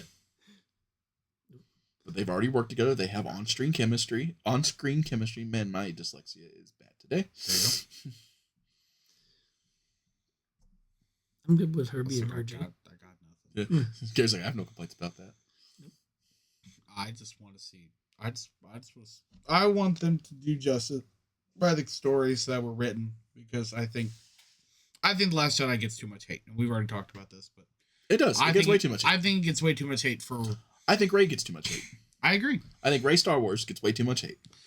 The chosen one. Rey Star Wars. Rey Star Wars.